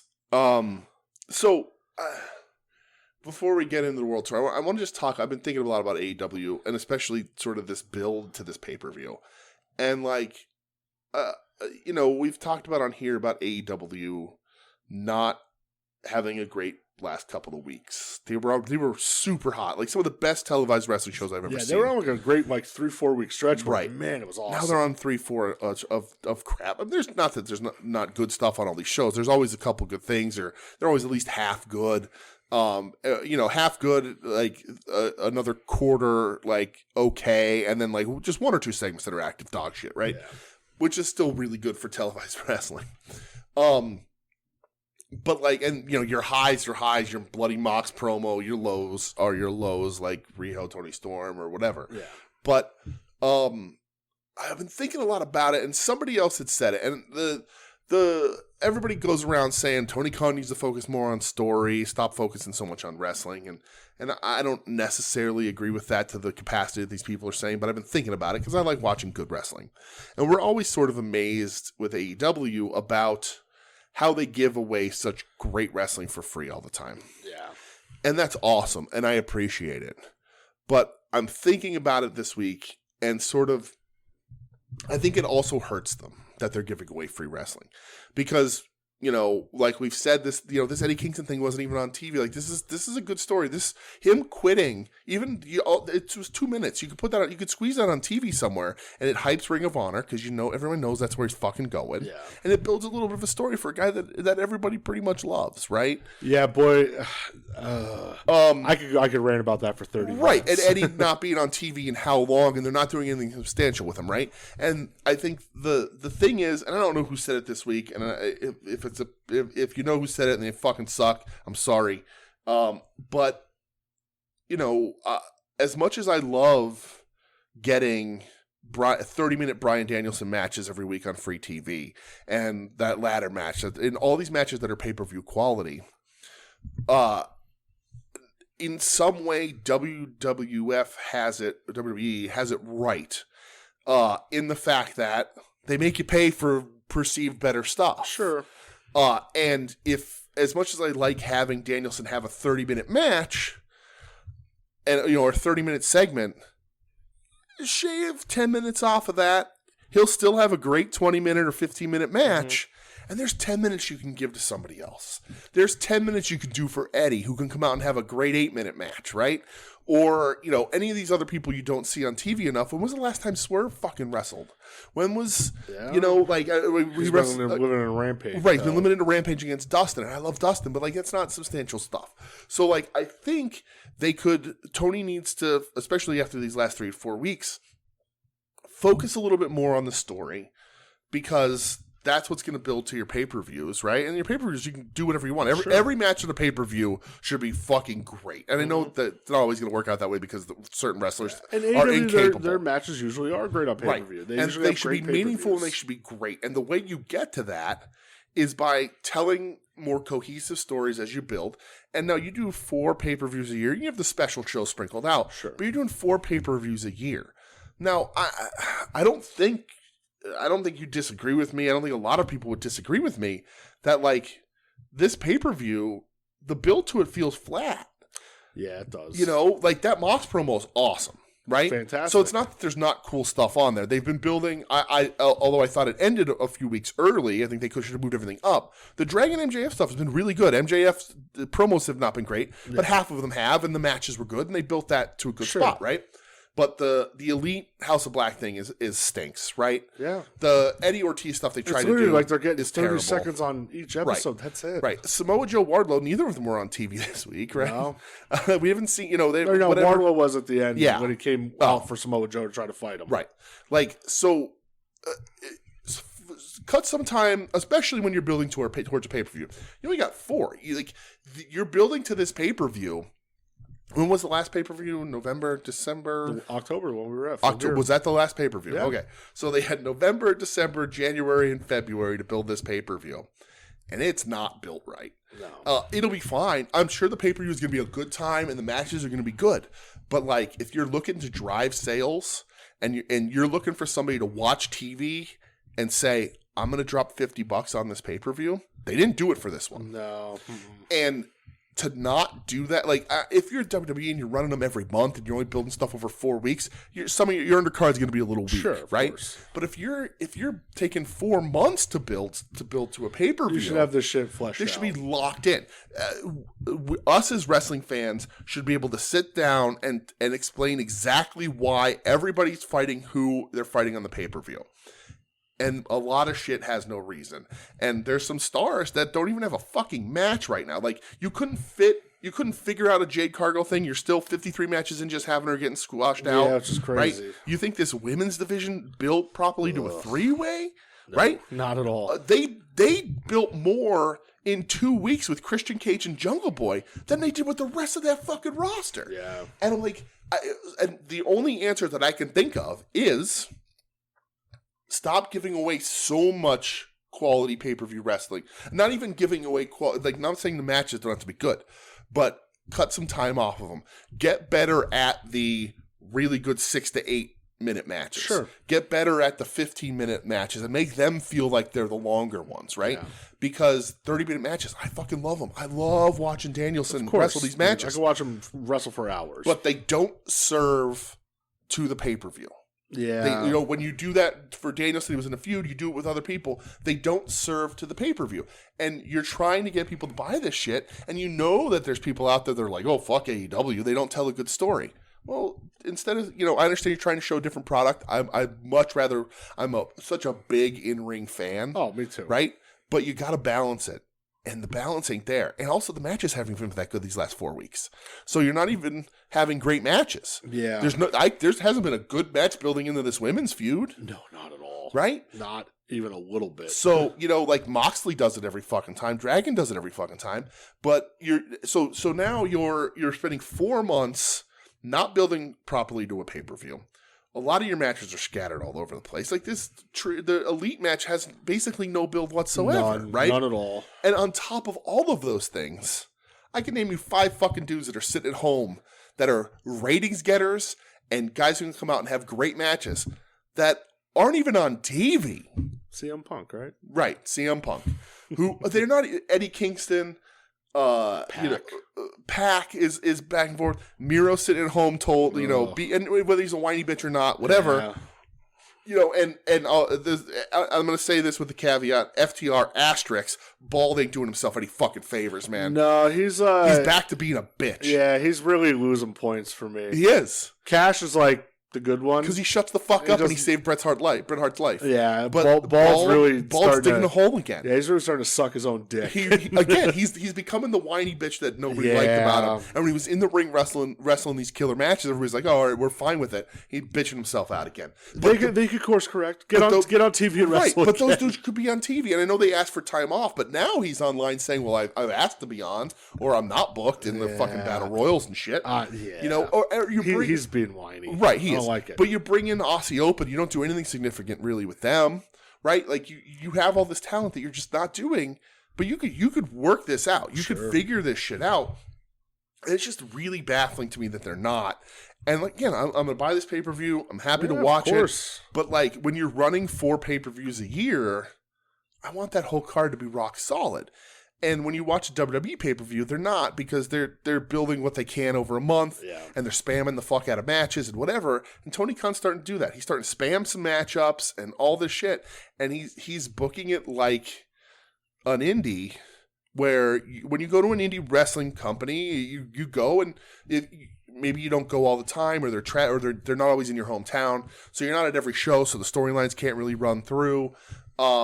Like, that was a thing that I never really liked when Chikara did it. And I know a lot of people loved it if you had the time, but, like, Chikara would have that through line their whole season. I'm like, well, I'm going to 1 or 2 shows. I'm not traveling that much. Sure. You want me to read a fucking blog? I don't know.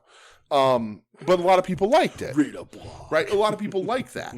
But when you go to an indie show, the in-ring has to be really good, because you aren't necessarily in tune, or there's not a story. You got to balance that in AEW. Yeah. And I think WWE leans too far one way. And I would say 3-4 weeks ago, AEW was, and I enjoyed the shit out of it, leaning too far the other way. But now these last 4 weeks, I'm like, you're giving me one good match a week and then a bunch of trash.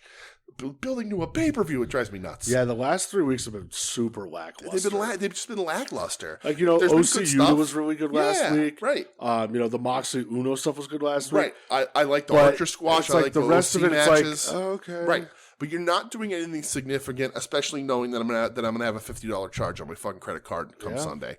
It's lackluster is a really good name for it, and a really good word for it. And I think they need to be better than that. I don't think anybody can disagree. They do, man. They need to do better than that. Yeah, they really do. And you know, I'm an AEW homer. I've said WWE just isn't for me.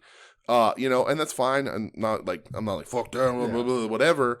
I just whatever. I don't care. I don't watch WrestleMania. Right. I just do. But like I you know, like AEW has set themselves up for me to expect more. And they're not doing. There's no. I don't want them to become sports entertainment, but there's no drama. And like the best you can come up with is Jericho Starks again. You can't figure anything out for either of those dudes. Sucks. Or maybe cool Jericho off for a little bit and make Starks a star. Or like remember how hot Ethan Page was when him and Starks were going at it. Now there's nothing there. Yeah. I don't get it. I'm very confused as to why Tony Khan is leaving people off and just you're not giving them anything, not even 30 fucking seconds. Yeah, it's weird, man. You know, but so I don't fucking know. Yeah. Well, do you want to take a trip with me? Oh, a trip around the world. Let's take a trip. All right.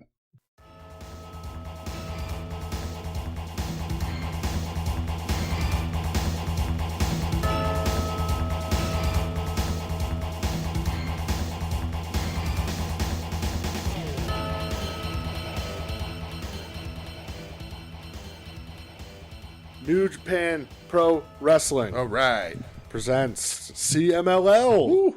FantasicaMania. FantasicaMania. They used to run. This was always the tour. CMLL goes over to Japan. Mm-hmm. They run a couple venues. It's always after Wrestle Kingdom, like usually the month after. Yeah. I didn't really watch anything for the first 3 nights. Yeah. This was a 6-night tour. Mm-hmm. But I did watch a couple things. So is CMLL available regularly, accessible? I mean, let me change the word. No, to be accessible honest. in the US. I don't know. Twitch, maybe. Twitch. Yeah. Shout out Lucha Block. So I watched a couple matches. You watched a couple matches. Yeah. From the 4th night of the tour. Yes. I watched a 6-man tag. Me too. Doki. Old Dookie. Hechicero, which means wizard or magician. And Templario. You can figure that one out for yourself. Going up against El Desperado. You know him. Mystico. You also know him. And Soberano Jr. Yes, just sovereign one. I looked that up. Look at you with your fucking shit. I'm Mike Tenay. I'm the Mike Tenay of this podcast. Hey, Mike Tenay, Lucha Libre, Lucha Style. Oh, shout out, Kev. What's up, man? So, I'll be honest, man. I'm not super familiar with Lucha. I've tried getting into it a lot. Right. I don't know. It doesn't catch me. Yeah. Certain things catch me. Yeah. Not everything, though. Right. So, I didn't know, let's see, half these dudes. Yeah, me either. But this was suggested to me. Mm-hmm. And, it's like, what, a 14-minute match or so? Yeah, that was the one thing about all these shows, like all the cards I saw, like these matches are running like between 8 and 15 minutes. Like great. They're fast paced all the way because that's lucha style. Lucha Libre, Lucha style. Libre and the Mexican luchador. My biggest exposure to lucha libre recently would be like AAA. Yeah. And like I think I want to try and watch CMLL because AAA, when I watched it, didn't necessarily hook me. Seemed kind of a mess, really, and disjointed. And from these shows, I don't know if it's New Japan's influence because everything pretty much has a New Japan star or so involved.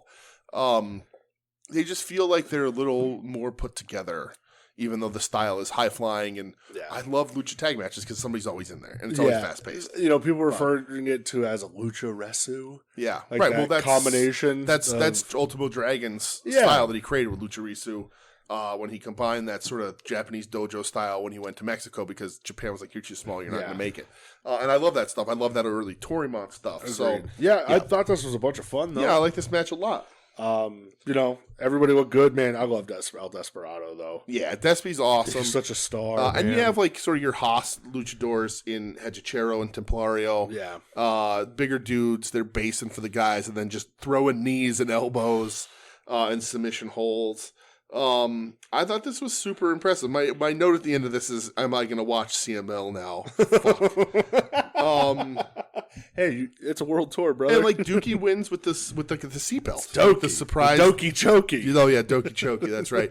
With the seatbelt. Yeah. The surprise seatbelt Plus pin. 3 stars for you. Right. I don't know. Does the seatbelt count as a roll up? Technically. Okay. I don't know if it's a surprise. Come on. All right. 1.5 plus 1.5. I'll give it a plus 2 stars.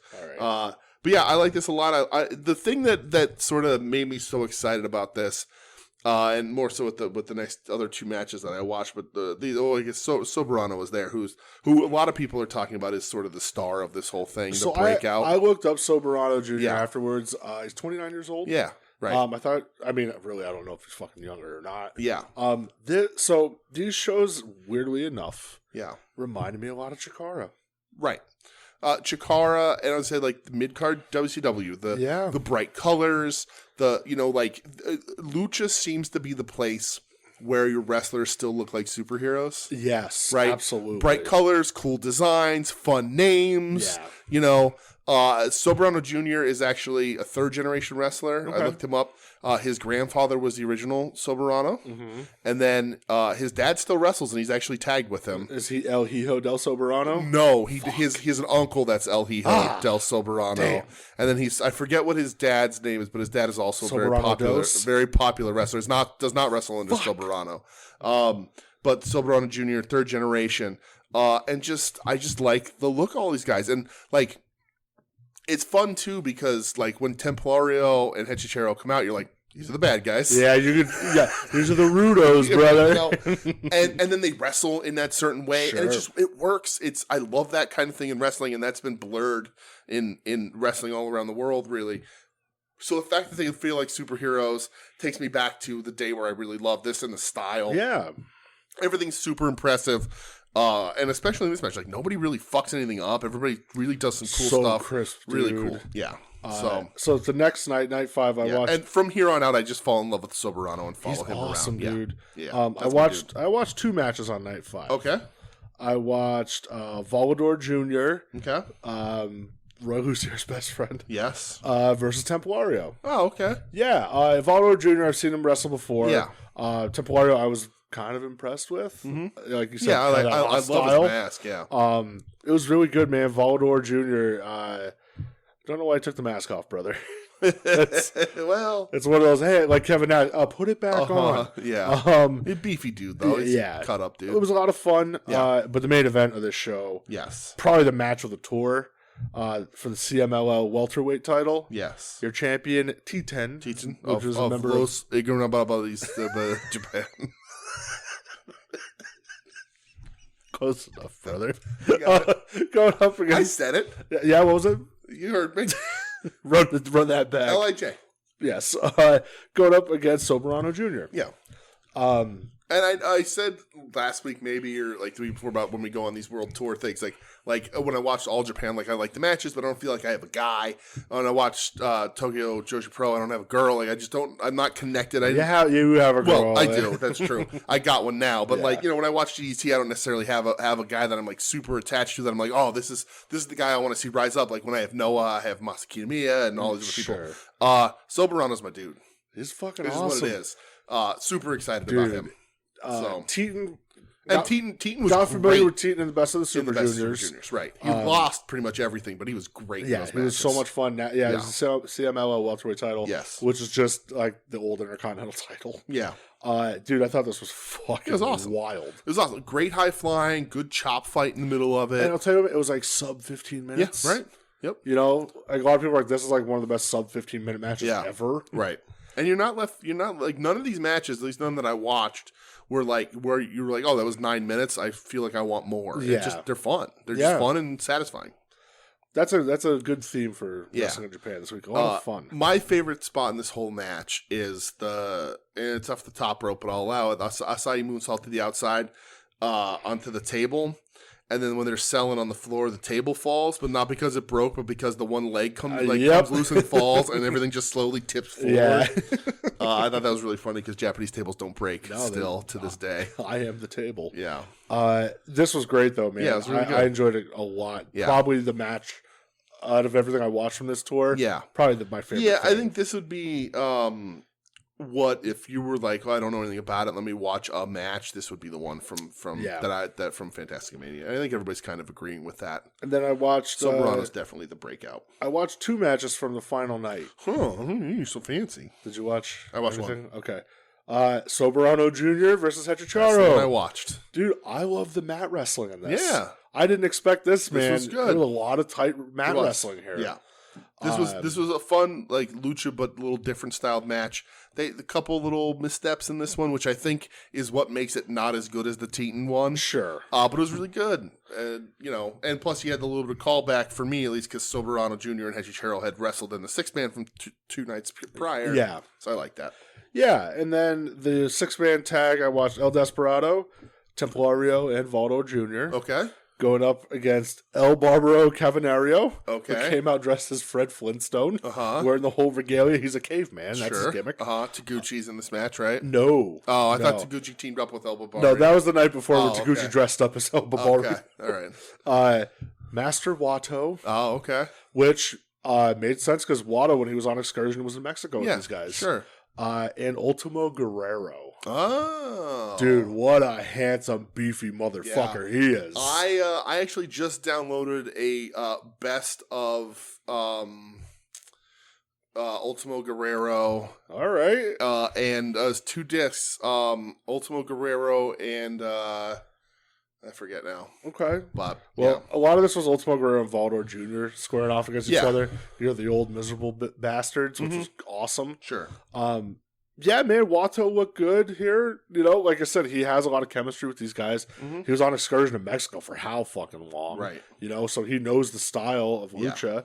But yeah, man, this was a ton of fun. I like this tour. I didn't really get into anything the first 3 nights, but when I started kind of watching, I'm going, hey, it's pretty cool. Yeah. Mystico obviously is like the big star out of this whole group. Yeah, definitely. Mystico, who was Sin Cara in WWE. Boy, did he fucking flame out there. But yeah, man, I like this a lot, dude. This is a lot of fun. I don't know how much CMLL I will end up watching this year. Ray Bucanero, that was the other one. It's the best that they were a tag team. Ray Bucanero. Didn't I see Ray Bucanero wrestle at Chikara once? Maybe. But it was best of Ultimo Guerrero and Ray Bucanero. Did I see Ray Bucanero 2 discs when they were tag team in like the 90s. Because it's like I don't have much lucha in my collection, so it's like let me get this, and both of those names I know. And like I always and Ultimo Guerrero, not a Guerrero family member, picked Guerrero because it means warrior. So he is in fact the ultimate warrior. That's true. Fuck yeah. Ray Bucanero, did he wrestle in Chikara? He definitely wrestled in Chikara. Yeah, like a pirate gimmick. Yeah, I'm sure he did. Ray Bucanero. He was 2018 King of Trios. Okay. Was it Chikara Source Rex, King of Sequel, Night 2? Was this a show in Philly? Oh. 2018, we weren't going to Chikara then, were we? No. Well, this was earlier than that. No, I don't. Man, I forget who the fuck I saw wrestle in Philly. No, this was the show. Yeah? Yeah, this is definitely the show. Okay. Yeah, because you had Mikado versus Tsukasa Fujimoto. Okay, sure. Dasher Hatfield, Archibald Peck. Mima Shimoda, Daisy Hayes. Oh. Spectral Envoy versus Team 3.0. Okay. Fist versus Atlantis and Ray Bucanero. Oh, okay, yeah, there you go. Because man, this is fucking with me. Because I remember that day, you couldn't go for some reason. Yeah. And I went because it was at ECW Arena. Yeah. And you may have gotten the Iggy on Atlantis and Ray Bucanero. And you're like, oh, you might be excited. Yeah. I don't really know if you will. Yeah. And then it came out, and I remember texting like, I'm not excited. Then, Eddie versus Jigsaw. Okay. Johnny Saint and Quack versus Johnny Kidd and Cabana. Okay. The main event was Sarah Del Rey and Claudio. Oh, interesting. Okay. Yeah. Well, there you go. That. Yeah, that's funny. Fist meets surprise opponents to CMLL Superstars Atlantis and Ray Bucanero. Yeah, there you go. Yeah. And Atlantis Jr. was in FantasicaMania, so he sure was, brother. Now, Yeah. before we get into, the last thing that I had, Okay. you had other shit from Japan, which makes me giggle. Yes. That you watched more Japanese wrestling than I did this week. I did. I was gonna text you, but like nothing blew my socks off. So I was like, I don't have to say like recommended this stuff. And I was actually like, there's probably a chance he's gonna watch it because you always recommend DDT stuff to me. Dude, just not on my radar this week, man. So was it the show on 226? Yeah, I think so. Fuck, Probably because it's on the back cover of my one weekly pro wrestling magazine. Dude, I have so many of these now. Oh yeah, I went in. I'm so officially addicted. Yeah. So can you read? Are they in English? Fuck no. Okay, good. I'll bring some up. Yeah. Yeah. Dude, so look at I'm sorry. Look at the cover for that Car Source Rex show. That's funny. That's pretty. That's cool. awesome. Yeah. So I watched 3 matches from DDT this week. The first one, Kazusada Higuchi and Shishamo Power. What a name. Versus Jun Akiyama and Unagi Mask, who was Kazuki Hirata apparently under the mask. Okay. So Higuchi, we've talked about before, Haas, former champion, recently lost the title. And Akiyama, everyone knows Jun Akiyama. You better. Shishamo Power and Unagi Mask. I was like, I know what unagi is because I've eaten sushi. Unagi's eel. Mm-hmm. And Shishamo is like a certain kind of fish. It means willow leaf fish, which is like a smaller, thin fish they sort of fry whole and eat in Japan, Japanese culture. And they had masks that sort of showed that. And they were like a little comedy gimmicky kind of thing. Not like Curryman-esque, but like, kind of funny. So I watched that.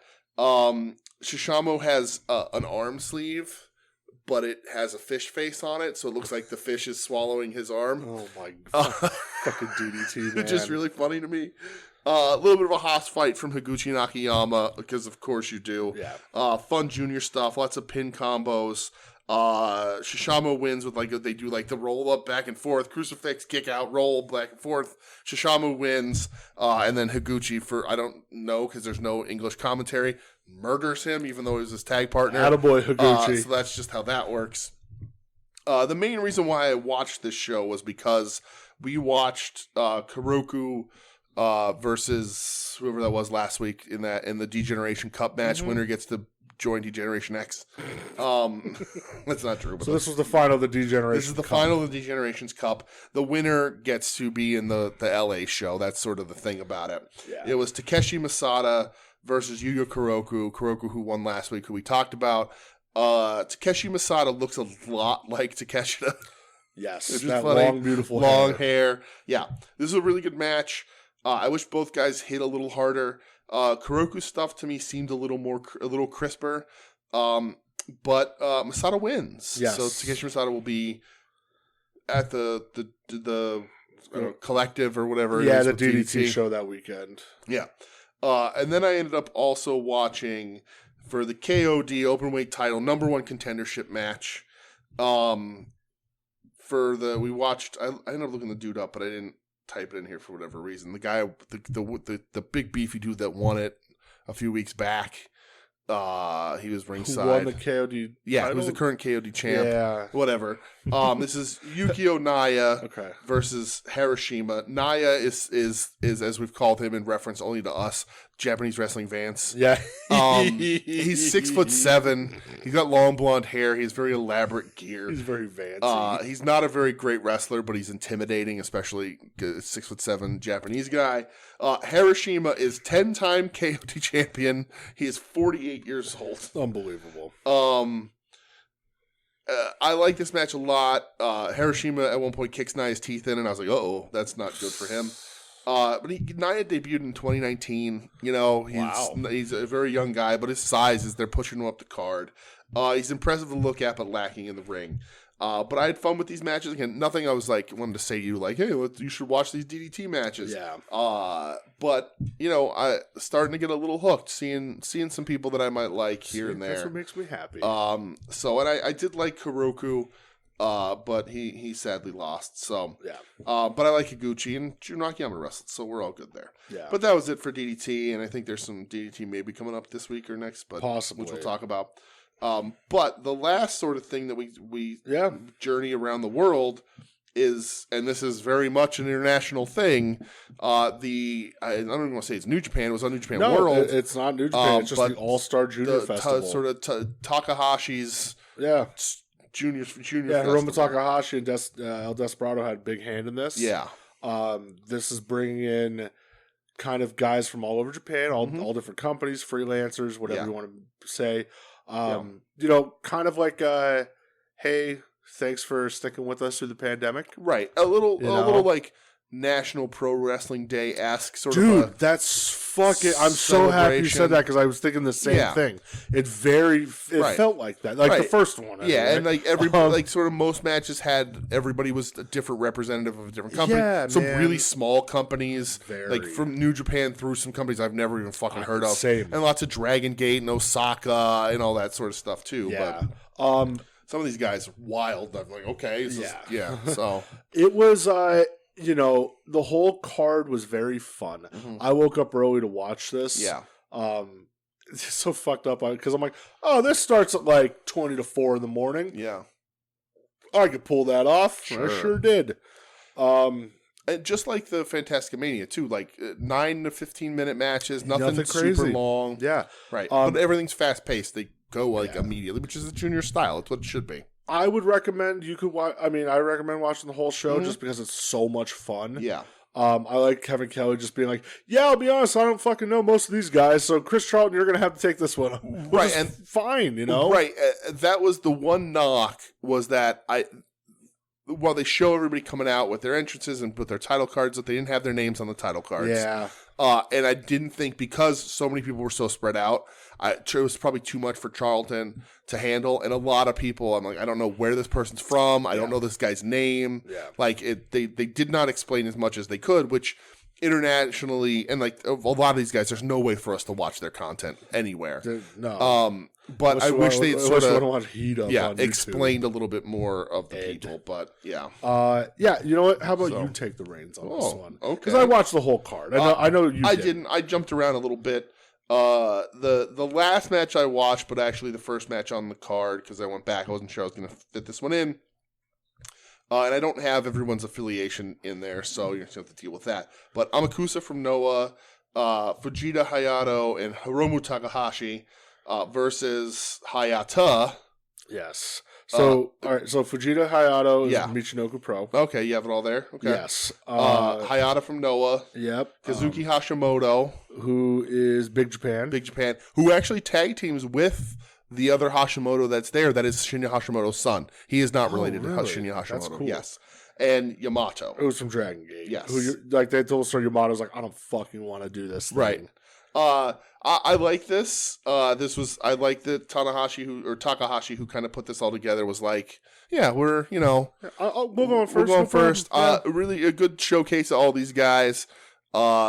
Just fun. I don't have really any notes on this. I thought it was really good. Just the overall theme. But everyone's having fun. Right, everybody's having fun. The next match I watched, which was the first match, the match that I have the most notes on out of anything this entire week, Hikaru Sato, Ryosuke Taguchi, and Yumehito Imanari. So Hikaru Sato is a freelancer. Okay. Taguchi is God. Right. And Yumehito Imanari is from Ganbare Pro. I've actually heard of Ganbare Pro. Yeah. Okay.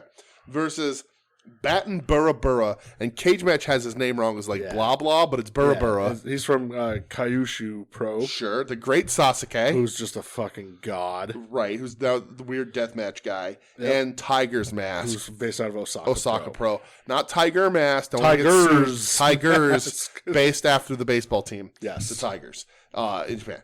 What do you want to talk about this one, man? Listen, to say this is my favorite match of the week is an understatement. Dude, Taguchi. We've talked about Taguchi on this show before. I don't think people understand though, like how much I love Taguchi. I think he's hilarious. Yes, you fucking would die for Taguchi. I think I was gonna say sometimes I think people maybe they think I'm ribbing. Yeah, do they think you're taking the piss? Right, maybe I'm taking the piss out of Taguchi. No. He is hands down the most entertaining professional wrestler on the planet. This man understands comedy to a level that I'm not sure anyone else in the history of anything ever has. I love him so much. I'm an honorary member of Taguchi Japan. You have the video to prove it. I could not be more proud of my leader. So his entire team come out in women's gray sweaters. I think. And not like the one dude wore wrestling gear for like 5 minutes. Yeah. Underneath. Taguchi's wearing his classic red panties. So if you follow Taguchi in New Japan, as you should, you know that under his tights he owns one pair of underwear and they're red and he wears them every day. That's the only thing he's wearing other than the women's How sweater. about this other man's? And well, so the is it Imanari's asshole that we see? It is. Yep. So he wears wrestling gear for about 5 minutes and takes them off, and he's just in a jock strap. It's full on butthole. But his butt is completely out. You see his actual hole. And they don't blur it. No. So he's running the ropes with his asshole completely out. I don't know. Pay-per-view, brother. Commentary doesn't explain the sweaters. They just go with it. Yeah. Taguchi and Tiger's Mask open this up with what I'm going to say is the greatest indie standoff in the history of professional wrestling, where they both drop down at the same time, and then they both get up and rerun off the ropes, and they both try and leapfrog at the same time, and then they have an indie standoff afterwards. It's fucking hilarious. After that, Imanari is just in what I thought was the thong until you literally see his butthole. Yeah. Full butthole. Right. Batten Burra is a weird-looking human with his name on his shirt. Yes. But he does a move that I think it will rival the People's Elbow. Yeah. In the 3 random places elbow. Yep. Where he just yells the name of 3 random places and then drops an elbow drop. So fucking weird, man. And he takes so much time that his competitor tries to get up, to which he has to slap him back down a little bit. Hilarious. And then, which they blur with the ropes, Taguchi sits on Great Sasuke's face with his whole ass, whole ass out. He drops the back of the trouser he pulls the sweater up, the red underwear down, and sits on the Great Sasuke. The goddamn Great Sasuke. This man used to be in the Japanese government. And like Sasuke's doing like the praying thing with the kip ups and looks great. He's an old man. Yeah. And then the end of this match has what I can only describe as a human centipede spot. Yes, very. So Imanari is facing out of the ring on the second rope in the turnbuckle. Yep. And gets a man thrown into him who buries his face into Imanari's butt, who then gets a face buried into his butt, but turned around, who then Taguchi slow sells down into his crotch. I don't... commentary, I think, is mostly silent for this match. Lots of dicks and buttholes. They don't know what to do. This is the match of the weekend for me. Did you like Taguchi taking off the red trousers and leaving them in the aisle? And then as he's leaving Kurikan Hall, the Hallowed Halls, one of the most famous wrestling venues on the planet, dream wrestling venue for me. Absolutely. The Tokyo Dome is fine. I want to go to Kurikan. He's walking out still in his gray lady sweater that's cut out of the sides. I don't understand it. And he takes his red underwear completely off. The crowd gasps in delight. Yep. And he leaves what we know is his only pair of underwear. Was that him hanging it up? Was that his last match? But that's his Undertaker boots in the ring. Fighters leave their gloves in the ring. Nah, he loses red panties. His next New Japan show that's just going to be in a glass case in the center of the ring. 10-bell salute. So Taguchi leaves the match naked. In a woman's sweater. What a guy. This is my match of the weekend. I just laughed the whole time at everybody. I thought everybody was great in this. Yeah. The Burra was very funny. Like I told you earlier, man, when I was watching this live, I'm going, God, I can't wait for you to watch the this. 3 random places elbow is hilarious. And just the sweaters and the buttholes. I don't know. It just makes me happy. The name of this episode is Sweaters and Buttholes. Can we name an episode? I don't know if we can name it. Can we put Butthole as the title of an episode? Just the B-hole? Yeah. All right. Sweaters. B-holes. Sweater and B-holes. All right. This just made me so happy. Yeah. It is not a rib. I'm not taking the piss. No, dude. Taguchi is legit.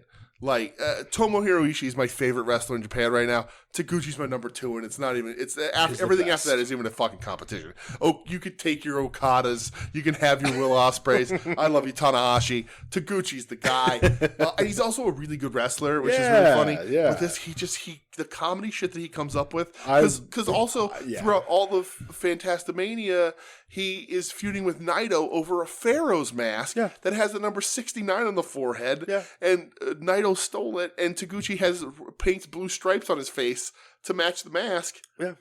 And he's just and every night he challenges Naito to a mask versus hair match. Yeah. And at the end of FantasicaMania, Naito just gives him the mask back, and Taguchi goes, "I guess we don't need a match then." Every night he's like dressing up as a different luchador he's teaming with. It's insane. He's just the greatest. He's so fucking good. I love him so much. And they do a really great. Whenever he exposes his butt and beehole, the cameraman shoots it so the rope is across the screen so you can't see it. But Imanari's butt was just I saw inside of that. Yeah, man. it was his beehole. I saw what he ate. Right. That was full on butthole. Goatsy. Close, man. Yeah. I mean, I had full butthole. So that I just sign up for New Japan World. Drop your 999 yen and watch this match. It's the match of the weekend. It's hilarious. Easily. The next match I watched. Alejandro from Noah. Yep. My old friend Billy Ken Kid from Osaka Pro. I think he's still there, right? Still, yep. Garukin Mask from Ryuku Dragon Pro. Okay, that's sure. I've actually heard of Garukin Mask before, but I didn't know he was from. Yeah. And Mystico. Everyone knows Mystico. Yep. Versus Atlantis Jr. Yep. Black Mensare. Yeah, from All Japan. From All Japan, who has like a Curryman-esque thing on his head. Essentially, yeah. Bushi. Yeah, from who Japan. is just a downer of a professional wrestler. Oh, come on. And Dragon Kid. The reason why this was the first match I knew I was going to watch. Yeah. I love Dragon Kid. Dragon Kid's 47. Man.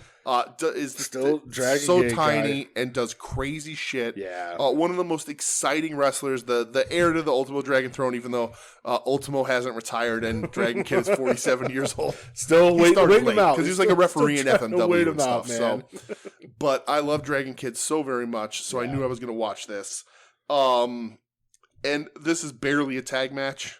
This is everybody just running it. Lucha rules, running in and out. Everybody get your shit and do whatever you want. Right, being absolute madness.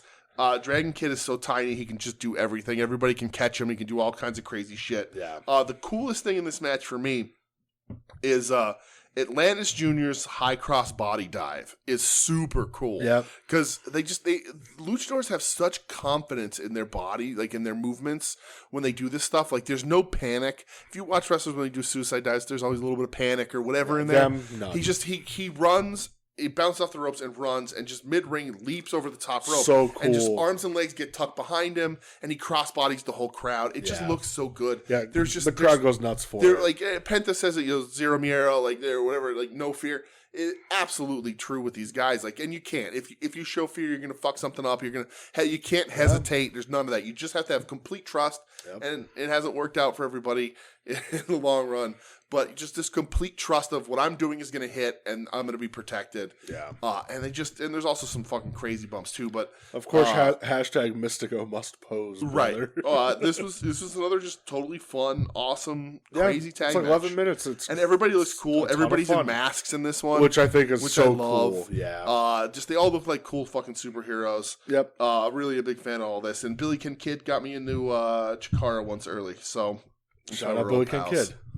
The next match I watched, which I wasn't going to watch, that I initially had skipped, which was Shima from not Dragon Gate anymore. I think he's wrestling out of OW. He's based out of GLEAT now. Oh, out of GLEAT now, because they don't do the Chinese Fed OWE anymore. that ended, right? But Strong Hearts, Shima. Yeah. Remember they were supposed to be in AEW? Bring them back. Versus Hirata Go. Yeah, DDT. Who comes out dancing. He's got magic sunglasses from what I can tell. What a guy.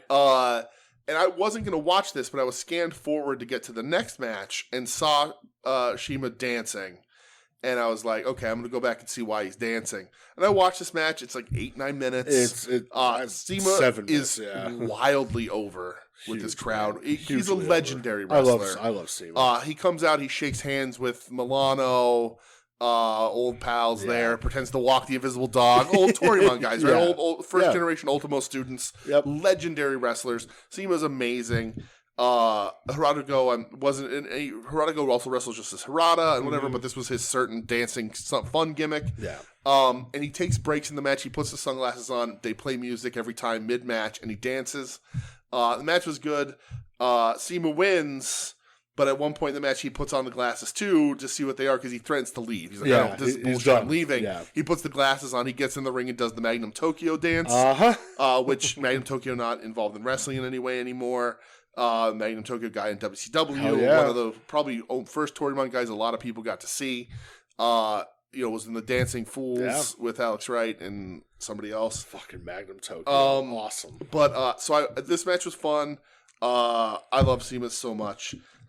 This was cool. Yeah. And then the last match that I watched, which is not the main event, but it's my main event, Taiji Ishimori from New Japan, Ninja Mac from Noah and GCW, Shun Skywalker from Dragon Gate? Yes. Okay. Soberano Jr. from CMLL, and Yohei from Noah. From Noah. This is, 5 people? Yeah. 5-way match. 5-way sub 10 minutes? Yeah. Ninja Mac, I don't know on purpose or not, dressed like a member of the Foot Clan from the 1990s Teenage Mutant Ninja Turtles movie. Did. Yeah. Absolutely. Yeah. Ishimori also a very fabled Noah wrestler, so this is a lot of Noah influence, even though Ishimori fucking Bone Soldier. Yeah. I thought this was really good. Dude, Shun Skywalker is awesome. We liked Shun when we watched him. Yeah. He was on the Muto's last show. Muto's last show, right. He looks really cool. He's a good evil guy. Yeah. This was a lot of fun, a lot of high-flying stuff. Ishimori is a fantastic fucking wrestler. Yeah. And jacked.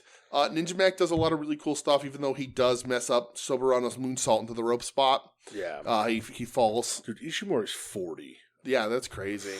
Wow. I thought this was really good, short for, wrestling standard matches, but that's the way these all kind of were. Ninja Mac trained by Low Key and Booker T. Interesting. Booker's learned how to wrestle from. Yeah, just guys doing cool things, man. That's what this whole show was. This one isn't any different. It really did feel like a celebration of pro wrestling a little bit, of the juniors. Yeah, and I don't want to say that they were like spot fests. No. But that's sort of what the style is. Yeah. But it's just a lot of cool sequences and stuff, and really a showcase of what junior wrestling should and can be. Yeah. With a lot of talented people. And they did the little tease of Rocky Romero bringing it to the United States. But it would be LA, so sadly we won't get that shit over here. That would suck. But I do think a lot of these people raised their names a little. I agree, yeah. I think the crowd was on fire all night. I think Mania, especially Mania's in Philly. Next year. Yeah. It's in LA this year. Yeah, not quite as big as New York, but Philly Mania might bring some people in. That'd be cool. And I think, Ninja Mac is raising his stakes a lot. But I think a guy like Soberano Jr. could really get some bookings here. I think he really stood out. As did Shun Skywalker. Yeah. As did, again, like we said, Hechichero and Templario. These guys could all get booked out. It was fun. Hopefully Taguchi really wants to visit Philadelphia. Man, I hope so. Or he wants to visit Philly or DC at the end of April. I need Taguchi in the United States. And he doesn't have to, but he doesn't seem to be really interested in it. No. And I don't think they necessarily position him as a draw in any of this. Oh, he's such, man. Let's get him on Forbidden Door, maybe. That'd be great. Let's get him on Forbidden Door and run Forbidden Door in, on the East Coast, please. Kingston Armory. The Kingston Armory. I would love to see Taguchi wrestle live. I would too, man. I love that dude so much. I think a lot of people really do. I think if you watched him, I think he's just a really good fucking talent. Yeah. But a lot of cool people. Cool to see Billy Kid and some of the older Osaka guys and Sasuke, which is crazy. And then a lot of these younger guys are just really cool and did a lot of cool stuff, man, and really crushed it. I thought everybody did really good matches that I watched. I didn't watch a bad match out of any of these things. No, I didn't watch the match with Kojima and Tanahashi with face paint that happened. Yeah, I didn't watch that either. But all this shit, man, it was so much fun. Yeah, I actually was having fun watching. Right, it so much reminded me of the WCW Cruiserweight days and Chikara. That's a good point too. But Soberano Jr. wears 2 masks and takes one off before he wrestles and has brightly colored gear, and everybody, you know who's who as soon as they come out, and just fun, 6, 7, 8, 10, 12-minute matches that are fast-paced and fun. And like what I loved about WCW, what really drew me in as a young teenager watching this stuff, I felt the same way watching these guys. And I just thought that was really cool. I agree, man. So, 100%. Dude. And like there's, you're not going to be able to see Gambari Pro in the U.S. or whatever I'm sure else. You can somehow, but I just don't have right. I don't have the motherfucking time. But you can. But if you sign up for Noah, you can see guys like Alejandro. Sure. New Japan has Ishimori and Takahashi and all those guys all the time. Ninja Mac, you can see in Noah. Dragon Gate has a streamer, so you can see Shun Skywalker and a lot of those guys too. Dragon Kid, So there are ways to see these people, and it was cool. It was just such a fun thing to see, and I see had a everybody blast together, watching it, man. and to treat wrestling like a celebration, and not have necessarily like, oh fuck you, I work for this company. There's just everybody having fun, showcasing what a junior style should be. Yeah, man, I agree 100% with that. I dug it. All right, what else do we got? Well, what do we got on this snackable episode of very, WeNeedWrestling? very snackable. Yes. We decided to celebrate some Keiji Muto, Great Muta. Yes. End of his career last week, so give him the proper send off. Right. So we watched 3 matches, 3 different eras. The last WeNeedWrestling watch list for a little while. Yeah, it's gonna be a little while now. Yeah. So the first match I watched. And these were all on Daily Motion, which is wonderful. Did you download the Daily Motion app? It's on my TV. Oh, dude, so it's not on mine. Yeah. I downloaded the app and you can cast it to Chromecast. Oh, now. yeah? Oh, so, what a heaven. Roku doesn't have the app, but my Samsung TV has the app. Oh, okay. So I could just go right Perfect. into there. Oh, yeah. Worked great. Yep. This is from the G1 Climax 2001 final. Okay. Keiji Muto versus Yuji Nagata. Yes, I watched this third. Dude, this match fucks. It's great. The crowd in this match fucks. Unbelievable, dude. And this is what I brought up before. Those Keiji Muto drop kicks to the leg are insane. Yeah. So insane. I meant to look through the Muto book that I just finished about this era. So this is, which 2 of these matches that we're going to talk about here were from the era where Muto is in New Japan, but freelancing on loan to All Japan because this is a year or so after the Exodus, and they need help, and they bring in Muto. It's shortly after these matches that he defects completely and goes to All Japan. Yeah. But during this Nagata match, he is Triple Crown champion. Yeah. He had beat Tenryu 2 months prior to being in this, which is the finals of the G1. Crazy. So he's All Japan champion and in the finals of the G1 at the same time here. It's an insane run. Dude, I love them just being technical and trading submissions. How great does Nagata look here? Dude. Young man, 2001 Nagata, just looks like $1 million. He still looks great. When he current All Japan Triple Crown champion. I know, it's hilarious Nagata, to think about that, right? I think he 22 years later and he has the Triple Crown title. Yeah, and he here Muto is 39 here. In this match, and Nagata now is 50 or something, and the champion's crazy. Yeah, dude, when he goes for the figure four, but when he hits the salute, Nagata does it, and when he falls back, incredible. Yeah, man, I thought this was awesome. It was a cool Musketeer versus the third generation guy. Right. This was great. Yuji Nagata getting the win. Yeah. Well, incredible. And here, Muta's 39, but this is sort of people considering him being done. Yeah. One of the reasons why he defects to All Japan is because he always wanted to be on top of the card, and that opportunity for New Japan, this was kind of his last. This was the last thing. This was him saying, here you go, Nagata. This is yours. Yep. And Nagata gets a ton from this and becomes the legend. And they say Muto never gave back. But he's going to All Japan because All Japan, he has a spot there at the top, and then eventually becomes president and does all that. But this is sort of New Japan sunsetting him a little bit. Yeah. Nagata is just so great. I love this match. Such an all-timer. This incredible. match rules. They're just great. My favorite thing in this whole match is the wrist clutch exploder that Nagata throws, and Muta no-sells it into a Shining Wizard and then sells the wrist clutch. Just so cool. This is right around the birth of the Shining Wizard. This is the era where it's invented, and the era in which it invades the rest of the wrestling world like an invasive, like anacondas in Florida or pythons in Florida. It's just an invasive species. It's just everywhere. Everyone and their goddamn mother was Everybody doing it. does a shining wizard. I think I hit somebody with a shining wizard at a hardcore show. Yeah. once. But yeah, fun. this again, my favorite era of Muto is here. It's like post Bat kind of. Yeah, But, it is. Yeah, it's post Bat. I don't love Bat, but I like this. Yeah, Bat's not great. Yeah, but I like this. So yeah, this is just fun, and Nagata's fucking great, and has been great, and will always be great. Yeah. And here, like, to see him young and sort of like spry. No, he's not spry like, now, mean, but right. yeah. But like mean, it's just cool to see him. Yeah, it was awesome. A really dude. good match. Yeah, absolutely. So the next one from War, Osaka Yes. Crush Night. Yes, This is billed as a dream match. I have so many notes about this match. Junichiro Tenryu Yeah, versus the Great Muta. I'm gonna tell you right now. Right up the. I don't know how many of you watch our watch list with us. I know it's just fun for us, and that's all I really give a shit about. Yeah. But I'm gonna tell you right now. Watch this match. Like if just do it. If you didn't, go ahead. Yeah. I don't You're watch. a psychopath. Don't if even you don't. even watch the other ones. The other ones are great. The other two are awesome. This is the Tenryu match. Probably the best. The Tenryu Muto match is probably the best match on here. You have to watch this match. Yeah. The quality stinks. It doesn't matter. Just fine. This match is it is a must watch. I'm telling you right now. If you give any shit about us whatsoever, If you care about and us you at all. have 20 minutes, I don't even know how fucking long it Yeah, was. it's that. If you've ever loved the Great Muta, if you want to honor the Great Muta and Tenryu, if you have ever thought about watching War, and I love War. The match is 17 There you minutes go. long. Okay? War is one of my favorite fucking promotions ever. War you is have to nuts. watch pre-match, or otherwise you're not going to see Muta get hit with flowers from a pissed off Tenryu. Crazy.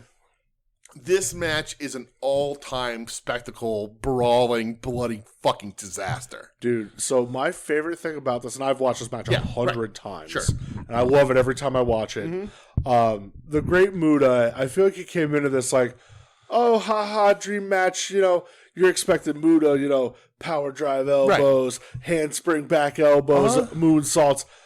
I'm going to fucking kill Tenryu. Right. And by kill, I mean I'm going to try to murder this man. Right. I'm going to gouge his face with a broken bottle. Right. I'm going to pile drive him onto a table. Yes. No, I'm going to kill him. Right. So that's the thing. So this match, so Muta comes to the ring in all his regalia, and Tenryu hits him with the flowers he's given. And then 5 minutes of this match is just them refusing to sell for one another. Muta does like 3 mists just in the air to fuck you, this is Green coming. mist, red mist. Right. And then the first 5 minutes of this match, these guys don't sell. No. They absolutely refuse to sell for one another.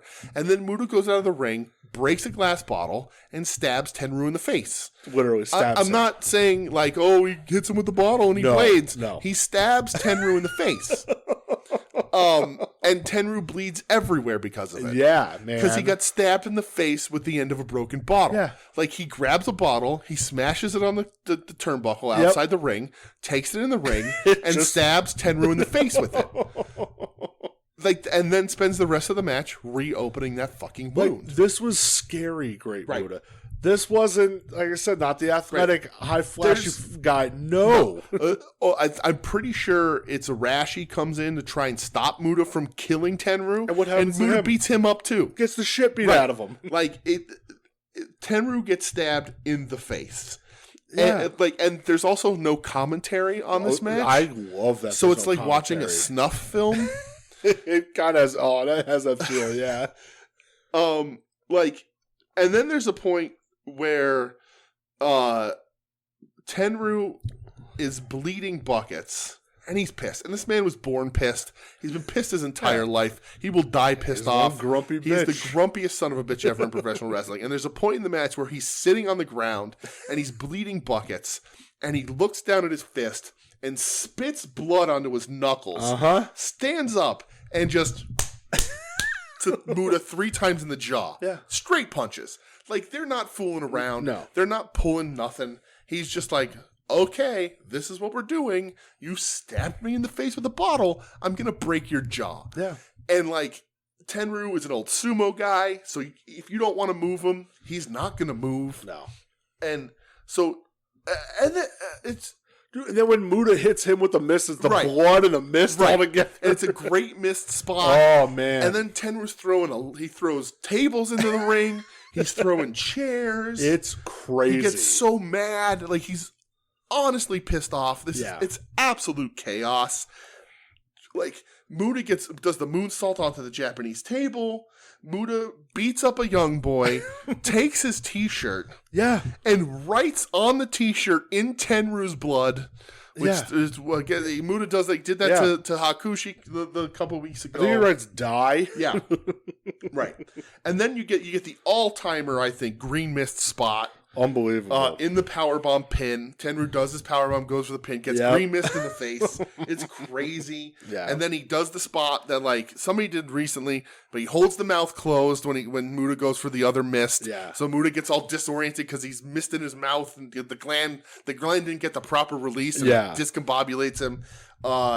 And then he pins Muta with a powerbomb. So you said there's like really cool art house. Yeah, it's insane. It's just a crazy fucking match, and it is two of the best wrestlers to ever live. Yeah. Across the board, two of the best wrestlers to ever live, and they refuse to wrestle one another. It's just a fight. They just fight each other, and Tenru gets actually stabbed in the face. Yeah. Like, he doesn't, they're not like he gets hit with the bottle and get that camera out of here. He gets stabbed in the face with a broken bottle. Yeah. It's unbelievable, man. It's absolutely insane. I love it so much. It's 5 stars across the board. Yeah. It is, again, I like just watch Muto it. just gets powerbomb pin, just rolls out of the ring immediately. Like, fuck this. You know, I love War. I think War is such an underrated promotion. It's such a crazy promotion. It's so crazy. You get like Macho Man wrestling in War and SWS. Big Bigelow. Right. You get Jericho has those matches. Ultimo and Ray wrestle in War. Yeah, right. And like, it's just crazy shit. And then this happens as this dream match, and they just kill each other. Both of these guys know how to wrestle, absolutely. Yeah. And there's not a single technical thing that happens in this match. Not at all, brother. Because they're both too fucking mad at each other to do anything. I don't even know why they're mad.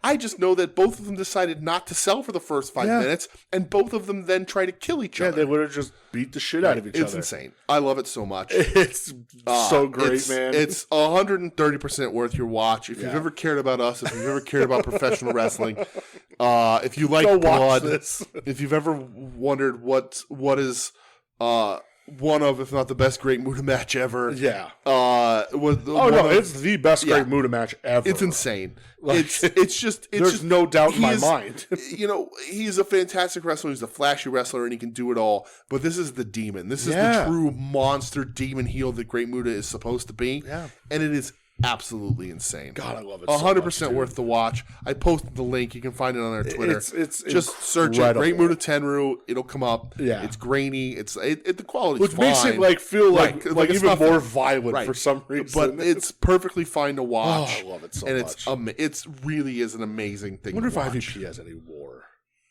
Yeah. Yeah. Oh yeah, they have. I have them all if you want it. I have almost all of War in my notebook. We'll talk, pal. So last match we watched. Yes. Also Tenru. Yeah, Tenru versus Keiji Muto. Yes. This is from the All Japan Superpower Series. Yes. Superpower in Budokan. Yes. Sold out, brothers. Right. 16,000 people. Absolutely.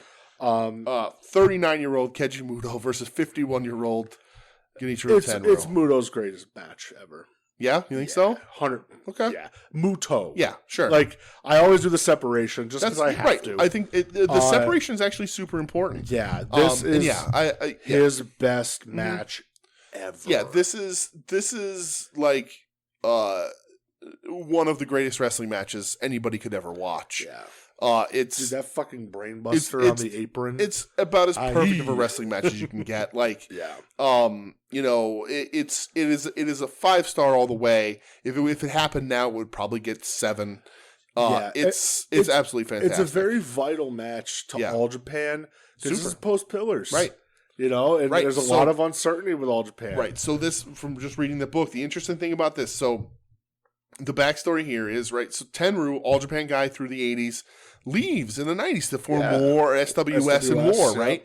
And he was sort of supposed to be the golden child. Him and Tenryu were tagged up. They were these legend, or Tenryu and Shiruda, tag champions, really great, powerhouse guys.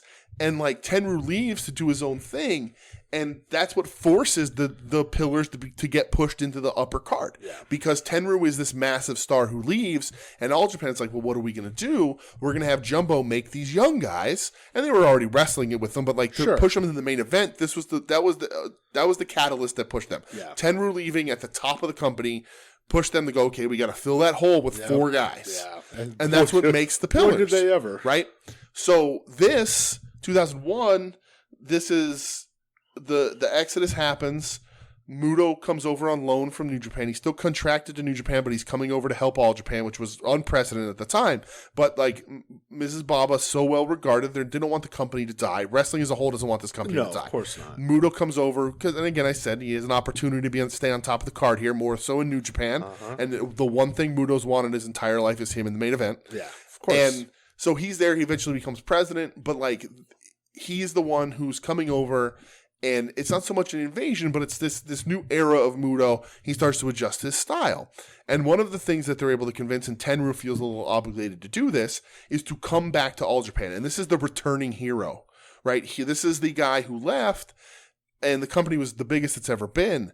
And this is Baba's dad, Mrs. Baba is in trouble, and this returning hero, this legend, this national hero, Tenryu, comes back to All Japan to help guide them through this era so that they have a star, so that they have a big-time main event guy who can also be called an All Japan original and a homer. Absolutely. Because Muto, as great as he is and as loved as he is, he's a New Japan guy. Yeah. Right? Everybody always associates him with New Japan. Yeah. So Tenryu being there is this huge thing because he is the returning hero and sort of the savior of this company at this time because they need somebody. Yeah. And this is my favorite era of Tenryu. He's a motherfucker in this era. He is, man. This is my favorite era of Muto. These are 2 of the greatest wrestlers to ever live, and my favorite era of both of them. Yeah. And I'm saying that of Muto, not Muto. Yeah. I mean, imagine Muto. So looking at the dates here. Yeah. He has the Nagata match. It's 2 months after August, this one. Yeah. And the Tenryu match was in June. Yeah. Right. Like it's crazy. Probably his 2 best matches ever. Right. As Muto. Yep. It's incredible. In 2001. Yeah. He's 39 years old. Yeah. He is 6 years younger than Terry Funk was in 1989 when he's tagging with him. Yeah. That's insane. Holy fuck. Oh my god. Tenryu is 51 here. And this match it's absolutely amazing, right? The crowd grows with this match so much. By the end of this, they're so loud. They're on their feet. These are 2 legends. They're stars. Even 39 years old, Muto is an absolute legend, dude. Right? Those dragon screws have They're never insane. looked better. Right. I just and like Tenryu, I love him so much, but I'm sitting on my couch watching this match, doing the fucking Muto pose, of course, doing the kiss the wolf kisses. It's just like the coolest shit. He's got the white coat. Yeah. And yeah, it's just, you get so many great stuff. Tenryu's sort of sumo background is really shown in this because he does not move unless he wants to. Yeah.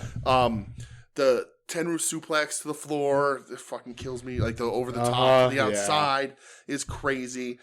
Tenryu suicide dives in this. Nuts. And Muto's no small man. Right. Muto's and like pretty big dude. So like I'm typing I'm in my notes going Tenryu uses his sumo background to not be moved around, and as I'm typing this he does a suicide dive, and I'm like, what the fuck is going on? There's a dragon screw off the apron. Gross. And then Tenryu is doing, at this point in his career, 51 years old, he starts doing the spider German out of the corner, which he combos with his fuck you elbow. Like that's just what it is. Dude, I love the fuck you elbow. It's just elbow up and he falls. It's crazy. Yeah. It's so good. As this match progresses, you're just like, what are they going to do to each other next? Yeah. Because Tenryu's doing the straight punches to the, the punch to the elbow, the punch to the chop, the punch to the chop, punch to the elbow, and Muta is just doing everything that he can fucking do. He looks fantastic. He's in great shape. Yeah. And like the thing, and I'll talk about it here because like, it's my favorite era of Muto, and we talked about it a bit back in the day, but like Muto is just so interesting to me the way he adapts his style. Yep.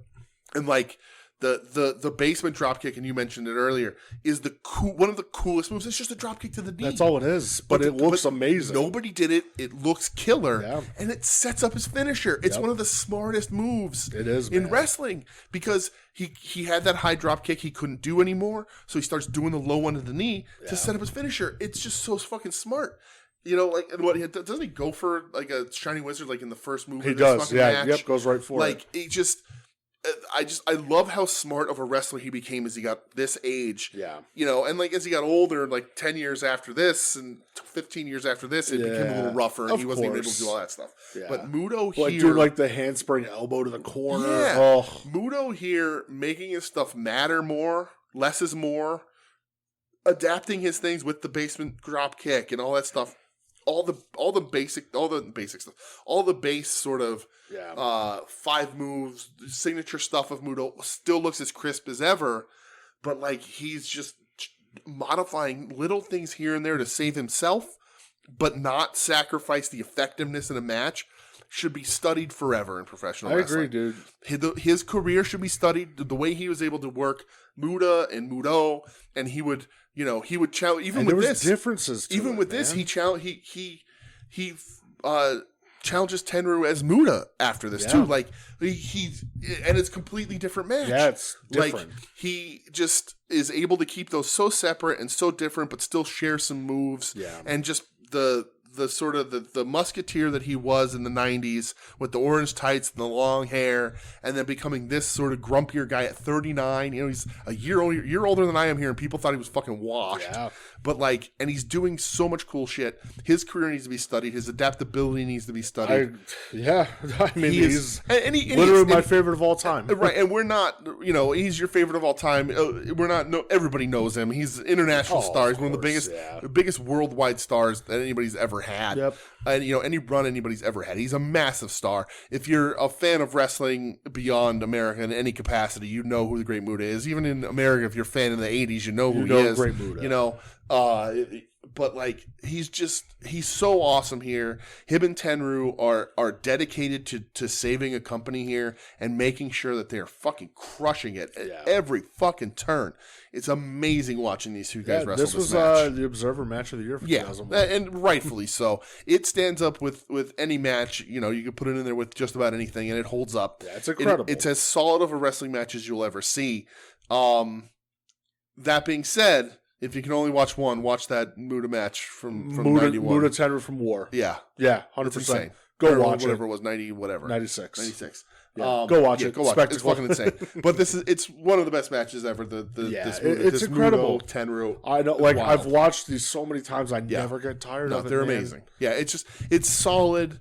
No mistakes are made. Nothing is missed. It's perfectly told.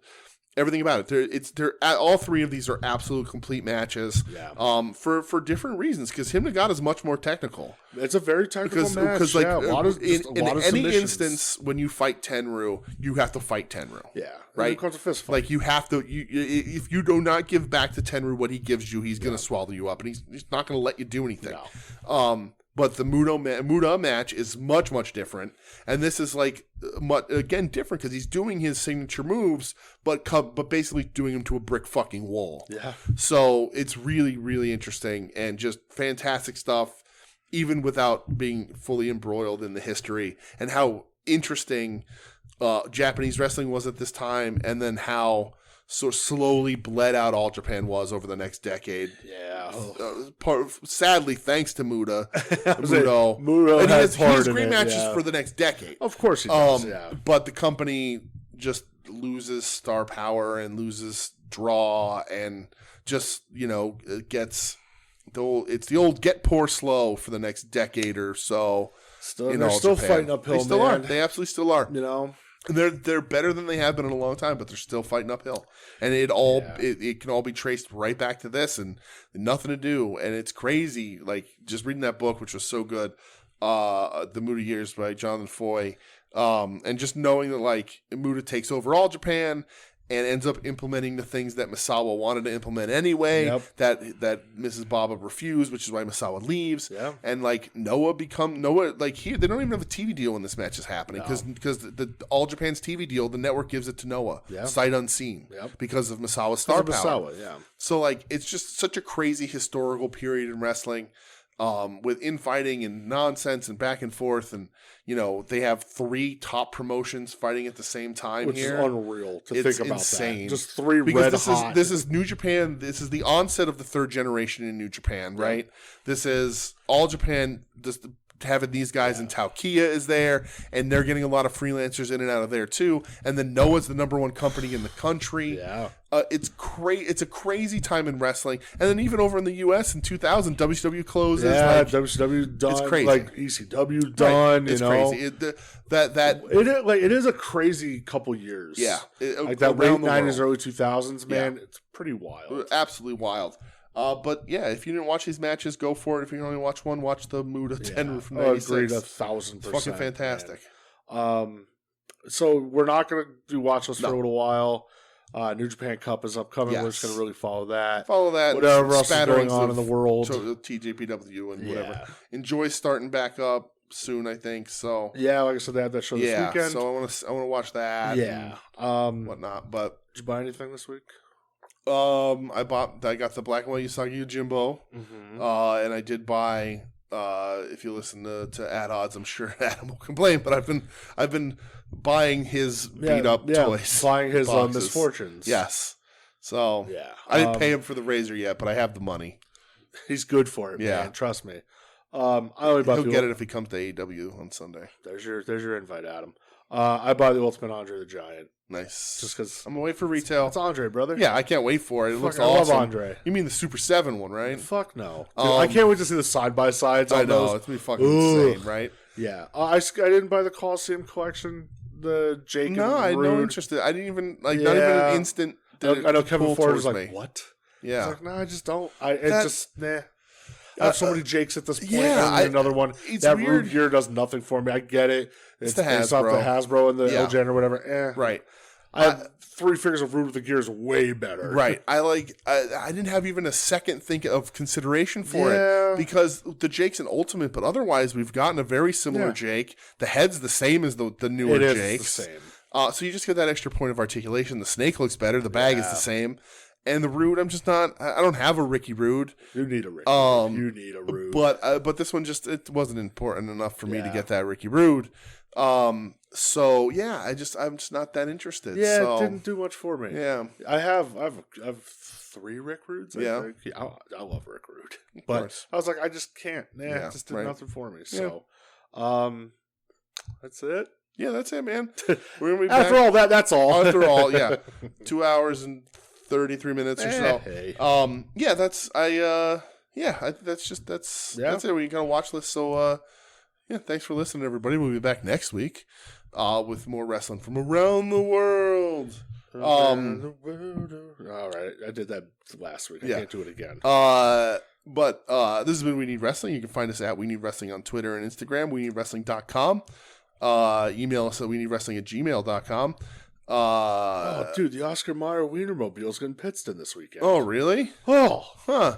Saturday's the Pittston St. Patrick's Day Parade. Oh, sorry, that really threw me off. Yeah, there you go. Go ahead. Are you sure? Is it confirmed, or is it from a bogus Twitter account like my Stacy Keebler shit? Well, it's from the Times Leader. Okay, well, that can go either way. Yeah. Also a shot in the dark. So, we're a proud member of the Soon to Be Named Network at STBN Network on Twitter, soon to be named network.com, soon to be named network.tumblr.com. Find a ton of other shows there. At Odds with Wrestling, Longbox Heroes After Dark, our other podcast, Wings on Wings, Final Wrestling Place, Hit My Music, Puzzle Warriors 3, Profane Argument, the occasional sports talk, No Chance in Helmet. I don't know what the hell else is going on this GD and network. But check that all out. Everything's compiled at Tumblr, even though Tumblr doesn't push the Twitter anymore, those bastards. But honestly, who wants to involve themselves with Twitter in any way at this point anyway? I'm still riding it out, brother. But we'll be back next week. Thanks for listening, and go watch that Tenru Muda match and report back. I'll say report your findings, please. Yeah, do it. Yeah. Bye. You're listening to the soon-to-be-named network, the Lamborghini of podcast networks. Knock it off, nerds!